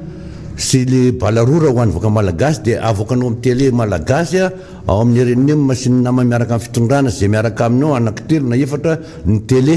zay tena fisisika mafy mihitsy ohatrina no azo ao ahafahana milaza ny zavatra tsy marina fa nisaorana be deabe tony télé tony ainao manjery zay tena nitady ny zavatra marina hoe fa maninona ny mahantra ny malagasy, inona ny tena fahorian'ny malagasy, ohatra ninona le gasy a miaina ny ambany ravikazo any. Isaorana be deabe nareo, isaorana be mitraianitra honorable, tena namoaka mahavavy tokany ty miara manonja azy ty, namoaka ny tao am-pony manontolo, ary mino afa ohatran'izay daholo isika menakavy. Ianao vehivavy io mahita an'le vehivavy mitovy aminao, ianao lehilahy io mijery an'le zanaka mananjanaka, mijery an'le zanaka ao mikika an'le hoditra, zany hoe hoditra ny kikisana, mahamenatra zany. Ary zay nahatonga ny teny a gaga nreto izy 5 menaday ndre moa zao tany atsimo tany sénateur makany atsimo a, nareo zay hita mpanan-karena daholo moa sénateur ao, samy teny a ary manatsara fa zao zavatra ny koloko nataonareo tany. Io moa koloko efa mahazatra satria tsy hita zay atao fa de tsy maintsy koloko no atao aloha, de manao fivorivorina eny amin'ny zavatra rehetrarehetra eny a, de zay mahatonga amin'iny de sa mihitsy zany to amin'ny ana manjery anankiray a ity sénateur anankiray ity mba tiako tenenina zay zanaky ny mpitondra tamin'ny andron'ny première république. Na tsiaro anao zany monsieur le sénateur, zany hoe ary afataraka mbola kely tamin'izany mbola nianatra nisian'izany hoe tsy epikalvay zany, na vita tantara na vita asa na vita tsisy afa-tsy nieritreretiny de noavy malagasy na de atao anatin'ny hoe PSD zay mandrapahafatinay, fa na vita zany ho an'ny vaoaka malagasy. Na de lazainareo ihany manko ny zanany ankehitriny indray no milaza fa tsy navita ninina de enimpolo taona tany amin'ny enimpolo taona anakaty, io nareo milaza fa hoe ay moa misy sénateur zanaky ny tananaky ny tany aloha ao anatin'ny sénateur ty, mitodika aminareo zay hoe tsy mety le saina entina anaovana arrestation. Nanao anatin'ny RD manko de plaza arrestation zao nolazain'le olona anankiray a de na sefipokotany io any aminareo any na tsy fantatsony carte mobile de io noa ny arrestation tansaina. Ny zavatra tsy misy, zavatra tsy marina, zavatra tsy mety fa milazaina fa navita zao io ny zavatra vitanareo to anatin'ny 10 taona, mampikikoditra mino mampinana ody kirarony olona mahamenatra zany nangatea, tena mahamenatra sénateur nareo a mba jereny zavatra misy hoe tsy rano fa tsy milaza ny hoe mety atao fitondram-panjakana na azikanja manara-penitra zay a ny zao fanampiana mbola de rahanareo any fa ny amerikana rehefa manogany anareo hoe ty volo ty ampina fa tsy ampy a tsy fitondram-panjakana no mizara ny vola, fa izareo no mizara ny vola, ny organisation miaraka amin'io no mizara ny vola irika. Ty ato mbola midehaka anay ary ny tena nandrenaka tamin'izy a angia sénateur mialatsiny aminao fa voatononoka anao zany eniko taminao eny amanjery laza hoe tsy nahatonga ny fitondrana teo aloha za tsy marina fa navita fitondrana teo tena navita nila ny atsiny ray manontolo tetezana 4 kilometre nataony tany nanareo ino reny ve tsy afanafinafinareo tany atsimo mijery an'ireny ohatrina ny lany tamin'iny zany tsy zay ny tena ny continuité de l'état ny tenen'ny metray andreo maly de zavatra lehibe tokony tenenina fa eto nareo milaza koa mbola milaza ihany ndray fa hoe za tsy teteny an'ity satria manonona anarany namana fa lazainareo fa tamin'ny tsy nisy tsy napetraka ny haute cour de justice tao aloha zay nanonganana ny président Irazomampianina diso anao rangatea napetraka zay mihitsy no mifidy avao amin'ny assemblée nationale natao aminareo ny tsy lany ary ny avao aminay a reo govanareo reo a ny akabetsahany tao anaty haute cour de justice a tenenety zany ny honorable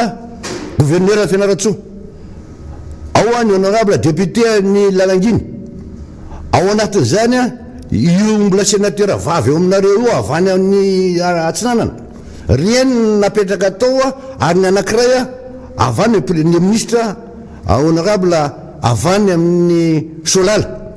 zany napetraka tao efa niasy ireo fa le lalàna inareo nanova azy vetivety no tonga teo fitondranareo aingana be de fidina de inona fa tsy député ny firaisana fahatelo a Ramatoa firaisana fahatelo no napetraka reny a ny haute cour de justice normal isika raha ohatra ka tsy akatoaviny namana ny olona vanivela ny mpamatsy volanao tsika tomagna fa tsy hanao lalàna reto zavatra reto fa angitseza zay zavatra misy a ny zava-misy zany modina fanina ny zava-misy erika le hoe modina fanina namana solombavombaoka eo ihany fa le hoe le fandikana ny lalàna le fanaovana interprétation lalàna amin'ny avantageny zareo no tena olana ho atsika eto ary io le takitsika foana ny hoe fanga misy ambony lalàna fa tsy ambany lalàna daholo raha miresaka an'izany hoe asena teo zany nge anao namana solombavombaoka fantsika tsara fa na ny fomba nahalany iny azy nge na ny fomba nametrahana azy teo aza tsy araky ny lalàna fa zay hoe zay mampetipety azy ary zay hita mafinaritra ny sainy sy mahadevolana ny sainy ahafahana mitapikotra ao anatin'le fitondrana satria ngamba ve efa tsinjo ny meloha fa ho be deabe ny zavatra andringa ary be deabe ny zavatra tsy ho vita ary be deabe ny fampanantenana pokaty ao anatiny ohatrany koa raha miresaka ny HCJ zany ianao efa betsaka nge no nitakin'izany ametraka an'izany mba esininy hoe assurance ho an'le vaoka malagasy hipetrahan'izany tantandalana izany fa hitantsika tsara raha ny raha-pitsarana miainga avy aty fotony mihitsy azy rehefa ny avy aty amin'ny fanoherana na ny olona tsy mitovy loko aminy na ny olona tsy mitovy hevitra aminy manana raha-pitsarana aingana be raha ao anatin'ny 48 heures na 24 heures koa azy dia mivala raha ny amponjavy hatrany fa raha ny olona nametrahantsika teto azo atao hoe fitarana na fanakanana na fitsikirana na hoe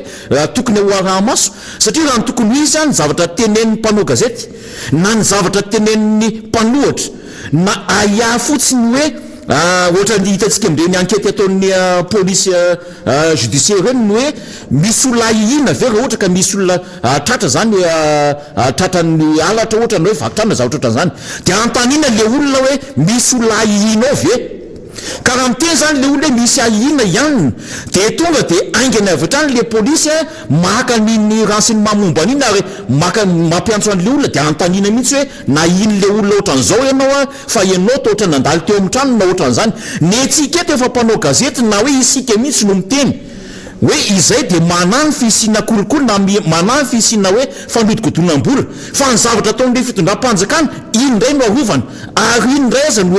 magaga amintsika ohatrany hoe ndraindray misy hoe coïncidence ve aizany dia tena marina ve intelo ny efatra misy olona tomontsika marina mihitsy amin'ny alalana information azika na amin'ny alalany gazety io na hoe source avaomitrareo any dia manolontsika tompona ndraikitra ohatran'izao misy olana ohatran'izao fa ny apitsiny iny na tsy evakeo sanitairiny dia mena ndraikitra any andafy dia izay nge le zavatra misy eto namana solombavomboaka izany hoe mampametra-panotanina mihitsy eo rehefa lalàna to inona dia miatra avy hatrany amin'izy ary rehefa iza ny manao inona dia tsy hiaran'le lalàna na dia hitantsika zao sa fa mifanipaka nge na le zavatra resahany samy tompona ndraikitra azy ary na isamby izy any azy dia ahitantsika taratry ny hoe mifamely ao ina moa ny tiako lazana zany hoe mifampitory anatiny ao dia enao mpitsara ity ivelana fotsiny enao le vahoaka izay tompo-pahefana enao lay tompony le arena mihitsy enao le tompony Madagasikara mihitsy enao le nampindrana fahefana no zary eritreretina ho bato zodondrina sy kentrina ao anatiny kanefa raha ny zava-misy ankehitriny ianareo miantso mpanohatra hoe mba handokatra amin'ny masom-panahany io hijery ny fampandrosoana tany amin'ny faritra tsy nanaovana an'le kabary ary zay le teneniko hoe mahamenatra ary tsy mampite iny mihitsy hoe fanjakana mpitondra fanjakana manohatra mpanohatra ary miezaka mihitsy mandiso ny zavatra resahampanohatra ny zavatra resahampanohatra dia sosialim-bahoaka ny volamena ny jirama ny be dia be ny zavatra resantsika ato fa inona amin'izay no madiratra ho teteniny zareo raha mahakasika ny sosialim-bahoaka io ny pretendazana izay mahontsa ary mampitomany raha mbola naterak'olombelona dia tokony hanongo tena amin'io amin'izay no oeraoera tampitrotry ireny nefa mipretendazanao mihinana hoditra ary tsy mba hoe le hoditra omby miala iny eny amin'le vatan'omby mbola azo eritreretiny satria misy mihinana fa hoditra efa voahodina hoditra efa tenina hoe na hiteny any aza zany dia vaka ny lelanao satria pretendazana le izy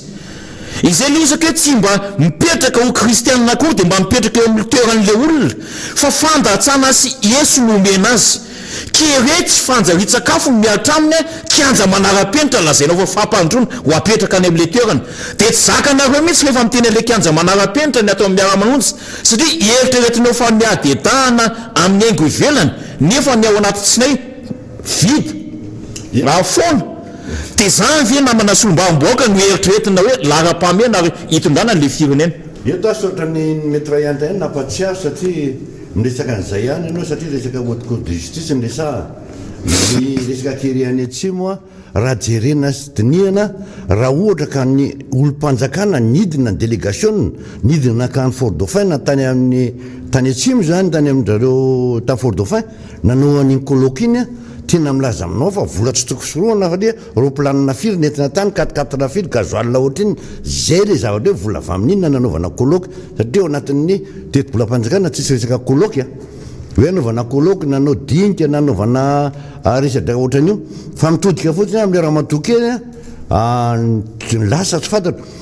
ny fanteny mitra ihany tateto satria nisy tantara eto Madagasikara tsika menakavy dia sany mandinika amin'ny fiainam-pirenena ary zay no ampitsehivana eto ho anao rehetrarehetra ho anao diaspora any an-dafy etsika rehetrarehetra miara manonja dia zao lasa ndray le olona fa tratrany tsaika izy na inona no laza zany hoe lasa nitsopinenana ny arateto Madagasikara zany nalefa zany a ny migrena ka any an-dafy fatria hoe resaka politika dia io fomba fanaony manko ny tamin'izay fa hoe tamin'ny andro président Avana tamin'ny 2009 lazay fa ny migrena tany an-dafy izy a no ny resaka politika tianay zany a nalefa ngia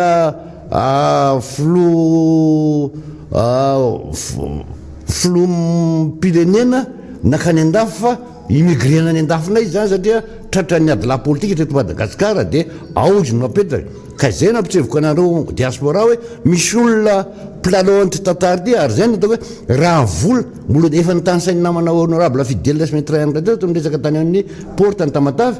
ary mbola misy kio no teneny namana fidèle rehefa aveo kory sy ny namana mikasika zavatra iainany eto Madagasikara amin'ity vola tsy tokosoroana lanina an'iny tsy ty ny antony dia hoe fananina haute cour de justice zany dia natao fananina zareo niara-nitaky an'izany tsika tao amin'ny 73 député ry namana député isany ianareo mpitondra amin'ity fitondrany ity nitakina zany ary tao anatin'izy satria ny olonareo nivadika ny olona tao mipetraka tamin'izany haute cour de justice zany no nivadika niaraka aminareo ankehitriny dia nalefa alohandray aloha hovaina le haute cour de justice dia napetraka reny le olona natao gouverneur reny lasa ragova daholo ndray le tatsy dia inona zany hoe nareo ao aminareo le tena ratsy ao aminareo le tena pakan'le mpitsetsitra le fiainam-pirenena ho an'ny vahoaka normal ho ale olona ioditra io a fahatantaran'io ry erika dia ohatran'izao tratrankereny atsimo tsisy rano tsisy nina maty le biby inona ny récupérenao anatiny ny récupéreny inoditra iny dia na lefa amidy iny amidy aponga na lefa manao an'izay hitondrana azy satria iny sisy no azo récupérena amin'le omby maty ho azy dia io zany dia no hoan'ny olotra rehetrarehetra tao satria tsy maintsy hoan'ny olotra eny aloha zay vao mijanona ho maina io zany kisana ho an'le vahoaka ny atsimo mahontsa ho ary normal laha tena nampitomany mety raha ianatra teo zay vavy tokany ty Miara Manonja ty hoe amin'ny mahavehivavy azy fa za mbola mitaka mahalelianareo tsika lehilahy rehetra mananjanaka mihinana an'izay za eto mba hitany any le mitsindrokapaoka mahazo kely arivo makidronjato mahazo dimanjato mangataka kely any ty efa tsy izy tsony dia inona nao ataonao etonao zay ngamba no azo lazaina amin'io faharoa idirako a mikasika ny sotoavina malagasy miteny teo mety raha ianatra amin'ny resaka hoe 26 juin tsika mbola zandriko kely ianao namana erika fa tamin'ny andro taloha zany 26 juin zany tao anatin'ny fitondrana nisy teo aloha teo asoroko ny 2009 ny tongavany reto mpanokam-panjakana reto zany nafaty tanteraka ny sotoavina malagasy taloha 26 juin ohatrao fety iaina ny vahoaka malagasy io any ambanivohitra any satria any amin'le misy an'le 80% 80% tena miaina tamin'izany ny ray aman-dreny dia tena mamoniko soa ho an'ny vahoaka ao anatiny miara-mihinana daholo zany hoe asaramanitra ny 26 juin ka ty ianao inona no menao azy le saosy tsy misy tapitra hitsangatsanganana ny ralahaka any an-dafy ijereny fianakaviany anaovany fetijanany any an-dafy anaterana ny tony olony tony any an-dafy zany hoe evakena amin'ny zavatra tsy tokony ho izy rano andaniana vola ka zay ny tenenako eto hoe somary matsikaiky ihany fa tapitra tanteraka ary very zay no natonga amin'ny toman'le malagasy toman'le Madagasikara satria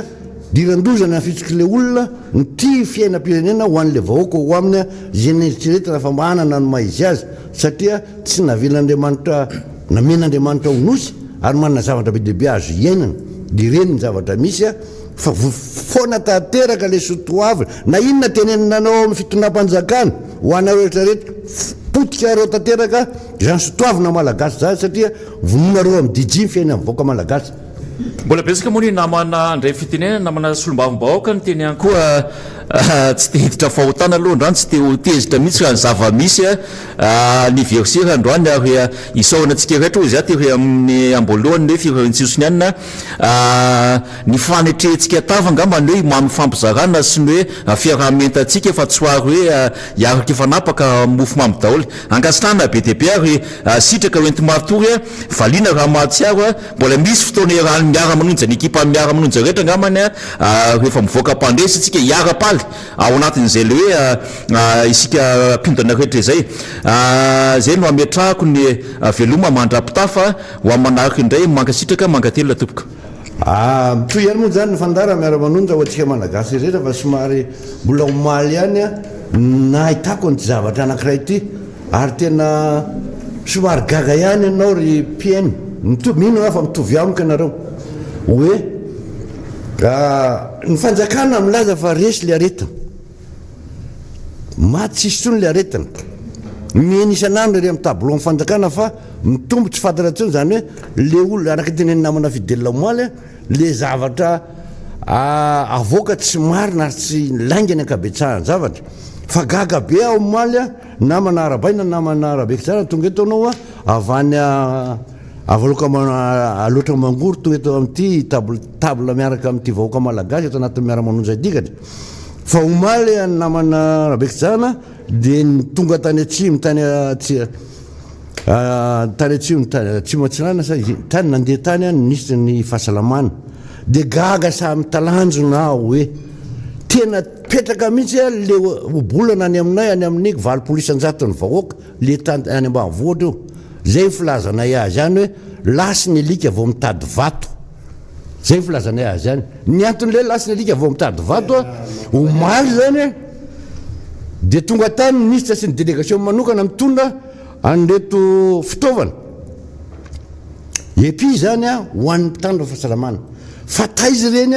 taloha taizy reny tao anatin'ny tena forina na azondreo mpiasa fahasalamana na dokotera reo na paramètre reo fakehitriny anao vao mizaran'le izy ianao ihany revo anatin'ny fitondrana fa milaza hoe foana ny aretina ka zay zavatra mahagaga hoe inona ny tianareo atao amin'ity fitondrana ity fa tsy hainareo le mitondra na ny teneny namana fidelina tsy zay zany tena hoe tsy mianatra tsony fito taona ve anao raha ngaty fito taona tany amin'ny teteza mitatra dia tetonay ianao roa fotoana sy tapany dia mbola hianatra ihany tsy raha ny aminay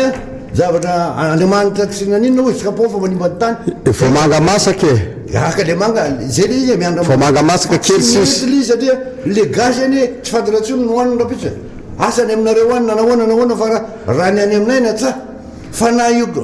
any amin'ny 20% zany zay moa tenenina 20% miponina eto Madagasikara dia tantsa daholo za tsy manavako ny any anana fa nany any nany amidy mena tsarety raha tsy misy tsony tsy takatra zay fa miteny le fanjakana doto sady marenina sofiny ary jamba tanteraka tsy mahay makalesona monsieur le député le Miara Manonja ny enjehanao le Miara Manonja manoro milaza amin'ny vahoaka dia ilazainay ianao hoe reto zavatra ety anjaranao maka fa tsy milazany hoe manenjika anao koa Miara Manonja na manao iny aka ny toeranao tsy manoka mpanjakana Miara Manonja fa manoro zavatra misy milaza ny voaka malagasy mba ho tsakosakony voaka ohatrany hoe mitsakosakony voaka malagasy mba hafahany manao hoe inona marina moa ny fidanana nreto olonreto nametraka nreto na sénateur na député na filoham-pirenena dia io ny ainan'izy menakavika tena mampalahelo namana honorable député Tampandrivohitra fa dia miarahaba ny vahoaka rehetra izay Miara Manonja ary miondrana n'ity Miara Manonja ity tokoa ka dia ny tenanay moa tonga eto indray izay manatevina ary milaza ny zava-misy eto Madagasikara indrindrandrindra any amin'ny faritra atsimo teo fa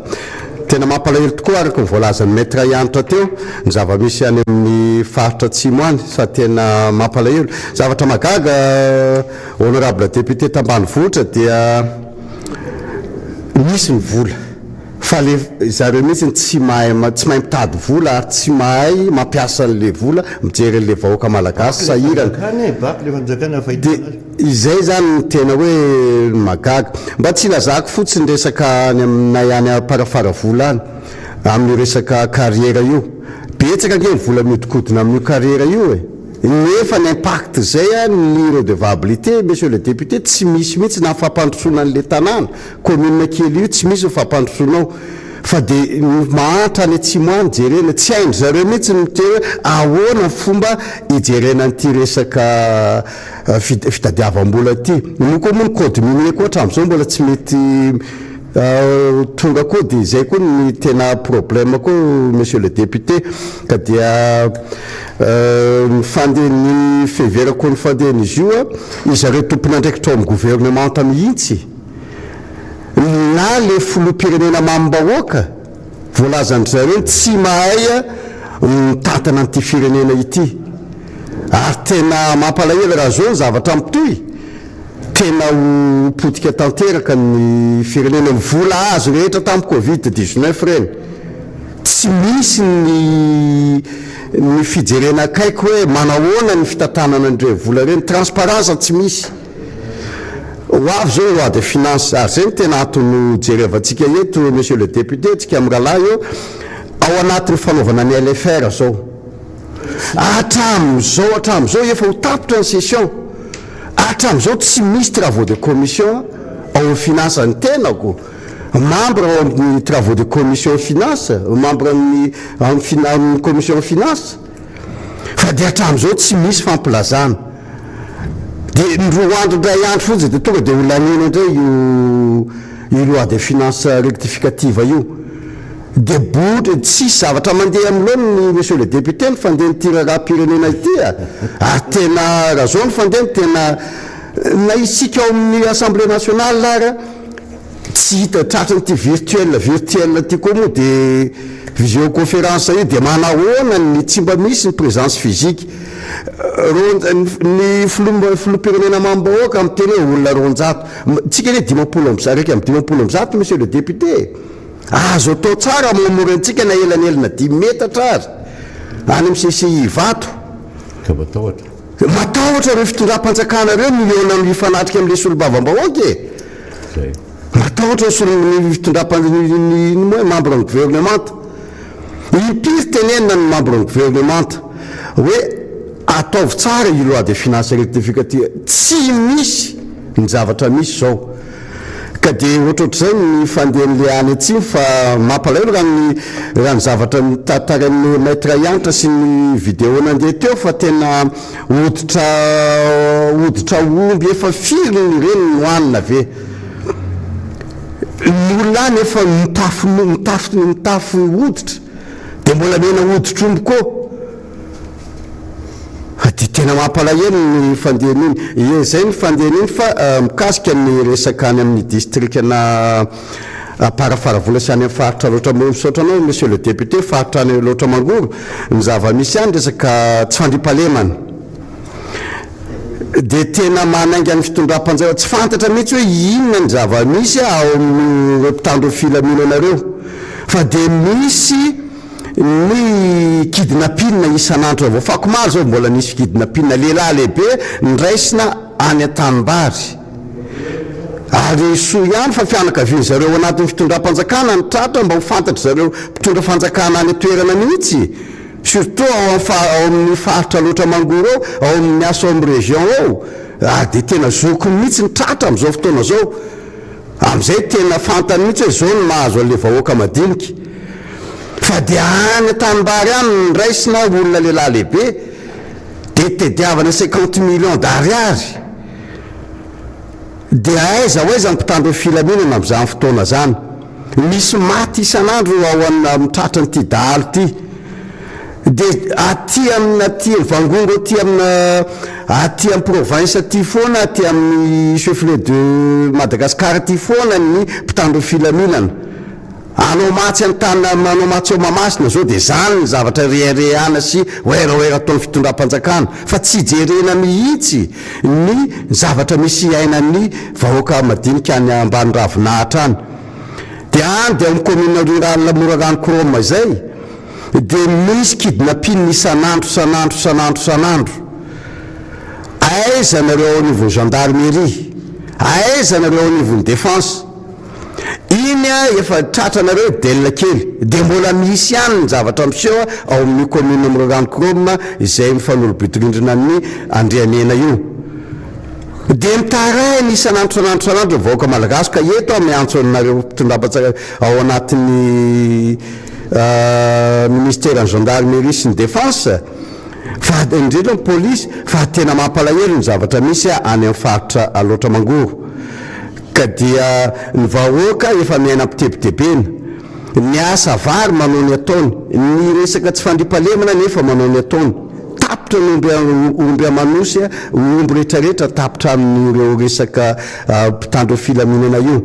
ka dia jerenareo akaiky ny fandehan'io fa tena rehefa vahoaka ne mitrotra dia tena mitrotra tokoa ary tena zay ny zavatra hisy atoato mikasika andalovako fotsiny mikasika carrière mbola ianareo mpitandro filaminana ihany no mampiditra olona amin'ny andro alina efa ny zareo amin'ny homoreg zareo ao efa hoe fa hofoanana ny najanonareo ny fitrandrahana dia nefa dia mbola nareo mpitandro filaminana ihany mampiditra ka dia mampalahelo ny zavatra misy ao ary zareo ambonimbony eo ihany mitrandraka ny mampiditra olona ao anatin'ny fitondram-panjakana misy olombo fidy anatin'ny fitondram-panjakana amin'ny teny hoe ovay le carrière aiza 48 heures hatramin'izao hoe tsy mbola mivoy io ka nareo ihany samy miady amin'io no mikasika ny resaka ao ministère-ny agriculture efa miteny matetika hoe tsy metrika anontsony monsieur le ministre itoerana io ny antony le zavatra misy ao anatin'ny asanao mihitsy tsy hainao mampiasa an'izy io any amin'ny faritra loatra mangoro le chef ny sombotra Madagasikara amina resaka vary dia nefa aiza ny foto-drafitrasa rehetra tsy hainareo ny mampiditra ny fijerenany resaka vidim-bary marina fa ao ministère-ny commerce nefa midina 65% ny la 65% zao ny voka-bary eo midina hatrany 35% zany Madagasikara ny sopotry Madagasikara ny vary ny sopotry ny ampivelomany resaka sakafo nefa dia zany ny zava-misy ny foto-drafitrasa rehetra simba dia tsy misy tsy fantatra zao ny ao anatin'ny loi de finance rectificative tsy fantatra koa ny midina ohatrinina koa ny tetobola ao anatin'ny ministère zany zavatra zany tokony ilana le solombavam-bahoaka daholo zay ny mahatonga ny député fidèle matetika amin'ny teny tsy hainareo ao anatin'ny fitondram-panjakana mampiasa ny solombavam-bahoaka io ny zava-misy mihitsy ny tena tsy mety any ka na solombavam-bahoaka ao anatin'ny fitondram-panjakana ary tsy voataizanareo lasa manaraka anay aty tsara mihitsy hoe manaraka anay aty mpanolotra ny solombavam-bahoaka ny antony ianareo ao anatin'ny fitondram-panjakana mihitsy tsy mahay mampiasa le solombavam-bahoaka ka dia miarahaba anao monsieur le député fidèle delina kely ozy fitenena tonga eto amin'ny plateau fa eto moa dia tsika amin'ny rahalany mihitsy samby avy any amin'ny faritra loatra mangoro no tonga eto mifampidinidinika ary anambara ny zavatra misy eo anivon'ny fitondram-panjakana na ao amin'ny faritra loatra mangoro misy zavatra tsy mandeha ao ka dia eto moa tsika dia miarahaba anao monsieur le député ya miaraba honorable miaraba ny mpanaraka ny fandarana Miara Manonja amin'ity atoandro ity makasitraka atsika rehetra manjoy tsy tapaka n'izany fandarana izany manamafy sy manantitra ny teny firarian-tsoa ary ny teny fankahirezana ihany koa sy ny fampiononana zay netiny re namana teo aloha mikasika ny vokadratsy ny aretina covid izay mbola tsy afaka tanteraka izy io zany eto amintsika eto ary mbola mampanahy be ny mety ho fitombony ny zava-misy moa zany dia saika nisy karazana hoe fisavoritahana kely tao anatin'le fanaovana n'ilay vaksiny fanefitry ny covid fa so ihany fa manentsika zareo amin'izao fotoana izao manao an'ireny hetsika omaly ireny ohatra zay ny rahantsika nahita niaraka tamin'ireo mpiaramombona antoka amintsika nakasitrahana ny ataontsika hoe fivoarany fanaovana nyzany vaksiny zany ary diso hevitra zay mieritreritra fa ny fanakanana ny fanaovana vaksiny no atao lara-pamehana fa ny fampirisihana ny olona anao an'le vaksiny aza ny tokony imasoany tsirairay ary ny fanontaniana apetraka angezabe zany ho an'ny mpiaramombona antoka satria raha ny fitondram-panjakana malagasy no andrasantsika dia tsy aza ombaliny zay fa ho anareo mpiaramombona antoka zay maheno an'le Miara Manonja mintsika fa maheno reo ary misy mampita any amin'ireo tompona andraikitra reo zany zavatra tenentsika zany dia ny hoe ampahafantaro an'le vahoaka malagasy dieny zao oviana no tonga indray ny andiany ahafahan'le olona efa nanao vaksiny hanao an'ilay fanondroany zany satria vao miditra volana jolay itsika na volana aogostra zany dia efa afaka mamerina reo efa navita an'le vaksiny zany hoe sady mampirisika ny mbola tsy nanao hanao zay no manentana sahady an'ireo efa navita amerina an'le fanaovana an'le vaksiny dia tsara raha ianareo mpiaramombona antoka no mampafantatra avy hatrany hoe amin'izao daty no tonga ray ny andiany faharoa amin'ilay vaksiny ny tsara moa zany ho an'ny efa nanao dia raha ohatra misy le Covishield dia Covishield no averina zany raha tsy misy iny dia AstraZeneca satria AstraZeneca ihany ny Covishield izahay dia mbola vonona ny anao ndray mandeha fanondroany tsy haiko moa izy zany natao amin'ny akaviana navadika kavanana fa akavile teo ka tsy haiko ao ihany ve sa mivadika kavanana rehefa le fanondroany fa zay mbola pare ataovy tonga fotsiny dia efa tia koa zay koa ndraiky koa tsisy problème avy zany fa li zany mila fantatra fotsiny hoe oviana ny tonga io vaksiny io fa tsy mety raha ohatra ka hoe nanao vaksiny ray mandeha dia tsisy an'le fanondroa satria matimomoka zany le ezaka natao tamin'le voalohany raha tsy misy an'ilay famerenana zany satria zay no nambaranareo taminareo nyteny taminay hoe mila manao an'le fanondroany na ilay karatra ray tsy feno raha ohatra ka le fitombo-kase anankiray iny fotsiny nefa mila anankiray fanondroany anao ty mba vita vaksiny anao loha vita vaksiny sika vita vaksiny tanàna zay afaka valo-boapolo andro ndreo no manao an'le andiny faharoa ohatrany hoe valo herinandro satria hoe zay zany ohatrany napetraka zareo valo herinandro eo zany no elanelan'le anankiroa dia azo atao indray le izy ka tsisy matatra zany fa tairo lefa azo tonga fotsiny dia efa tia koa zay koa ndraiky ampanohitra natao voalohany izy le président ka ary zay tsy nanateny fa volona foana mpanohitra hoe ity zahay ity anao vaksiny ary mbola manentana ny voaka fa na inona zavatra resahana nagagany ohatra tsy tao le masivo frantsay tamin'le mpiaramombona antoka amintsika andresaka le vaksiny maly fa tokony mipotra atao mihitsy dia hita hoe ny zavatra nyteneniny fa reny zany tena fanabarabarana kitsirano an'le vahoaka malagasy sy le fahasalaman'le vahoaka mihitsy le zavatra natao masivo frantsay reny ary tena hoe tsy mety reny fa zareo no tsy mialatsiny io dia hoe magaga mitranga amin'ny PTF rehefa aveo nefa manome fa ohatrany hoe karazana fanosihana le fanaovana vaksiny dia tsy mipotra le masivo tokony mipotra teo mihitsy izy dia mba nenona ny teneniny ahoana amin'izay zany ianao fa reto daholo nareo PTF reto fa maninona zany sa tsy haiko hoe barabaraina daholo zany ve reto PTF rehetra nitsangana reto mampalahelo ny zavatra ohatran'izay virenantsika kely le resaka ka na tsy fandriam-palema na any amin'ny faritra loatra io efa ndresantsika le izy ny olana ao anatin'izy io dia manodidina n'le resaka hoe tsy fampiny ilay mpitandro filaminana manao an'le andraikitra ary io dia apetrakatsika amin'ny fitondram-panjakana zany le izy hoe ianareo fitondram-panjakana tompoko no nandray andraikitra nanidy an'ilay kariera dia ianareo nametraka an'le olana zany dia ianareo mamahan'le olana fa tsy hoe ny olana napetraka reo dia rehefa mahan'le olana dia avida oly am'izay fa mahan'le olana vao ny olana napetraka reo dia rehefa voava izy dia miara mahita atsika hoe mety ve le vaolana oentinareo fa androany amiy zany zavatra misy le mpitandro filaminana tokony aro an'ilay vahoaka sy mifananany ao amin'ilay tanàn-dehibe ambatona zaka ny gendarme zany ny polisy district ny honorable Rabekitsana ato tena matanjaka be mihitsy am'izao mahazo ny Andriamena sy Breville iny dia reny zany zao hoe izy ary zany ny anentsika an'ireny satria lasa mpiandro carrière le miaramila sy le polisy le gendarme sy le polisy dia izy ary zany ny anentsika an'ireny le effectif tsy ampy zay le mahatonga atsika hoe raha ohatra ka vaolana noentinareo io dia vao le olana zany hoe inona ny amahana leo sady miva le olana tsy fandriam-pahalemana miva le olana carrière fa tsy ny akanjo ny Paul lana dia inona ampakandrona ny Pierre dia mibridana indray Paul zany dia rehefa avena lana indray ny Pierre dia mibridana indray Pierre fa Paul indray ny akanjo tsy mety zany vaolana zany ka tsy aleo zavatra araka ny tokony izy sy fanandrify am'le filana no entinareo zany rehefa ohatra ka mamahaolana ohatran'ireny fa tsy mety ty vahaolana tandrametaka vonjy tavanandro oentiny ny mpitondra fanjakana isaka manao zavatra problème anie monsieur le député le mpitandro filaminana alefany zareo any amin'ny carrière mihitsy renireny mandrava problème aniny apetraky tsika any iny anazy iny sitrapony tendefan'ireo agny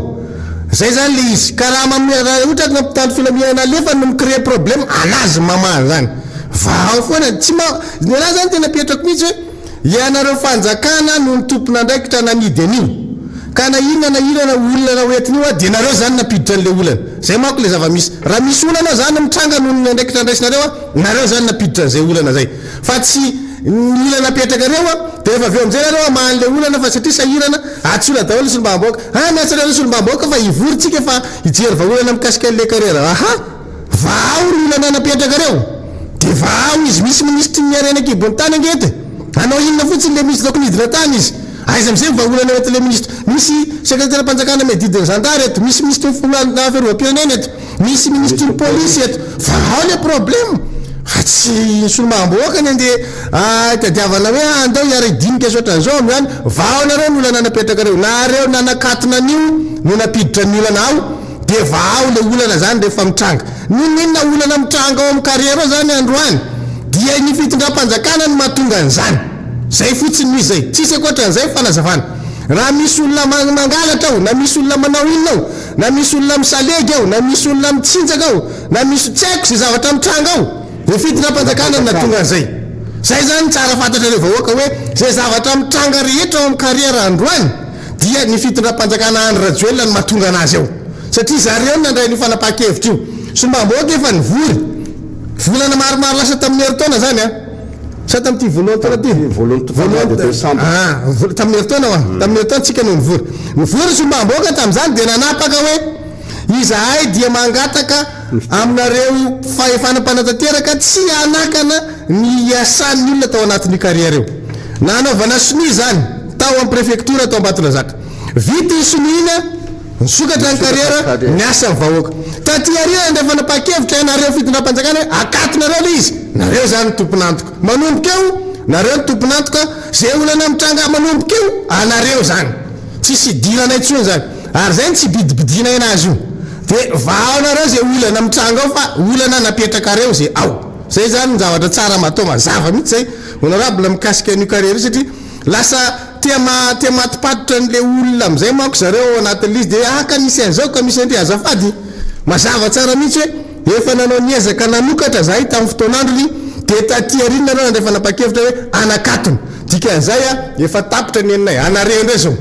dia le izy nakatona tanareo hay dia vao ny olana hoentin' zay raha nisy olana zay fanapa-kevitra zay nareo nametraka anazy dia vao zay zany a apetraky tsika any am'zareo mihitsy fa tsy maka ampahany amin'ny tsika na ohatra n'iny ary fa lay samy miatra ny tipatomombony ny anina izy ny any avaratra zay zay io sambanoko samokotomboka ka zay ka tsy fanabarabara ny zavatra ohatran'izany mihitsy fa maleraka be efa amin'ny asa tary be olo ny namana gimaksime malailo izy ampitinentsika kely dia aveo ndray tsika miditra indray manohy ny tiraty milanao fitenenarona dia faly miarabatsika rehetra indray a ny ty androany ity manaraka ny fidarana Miara Manonja tompom-patanana no atao amintsika rehetra na ny eto an-tanindrazana na ny any ampitan-dranomasina raha singaniko manokana eo benitana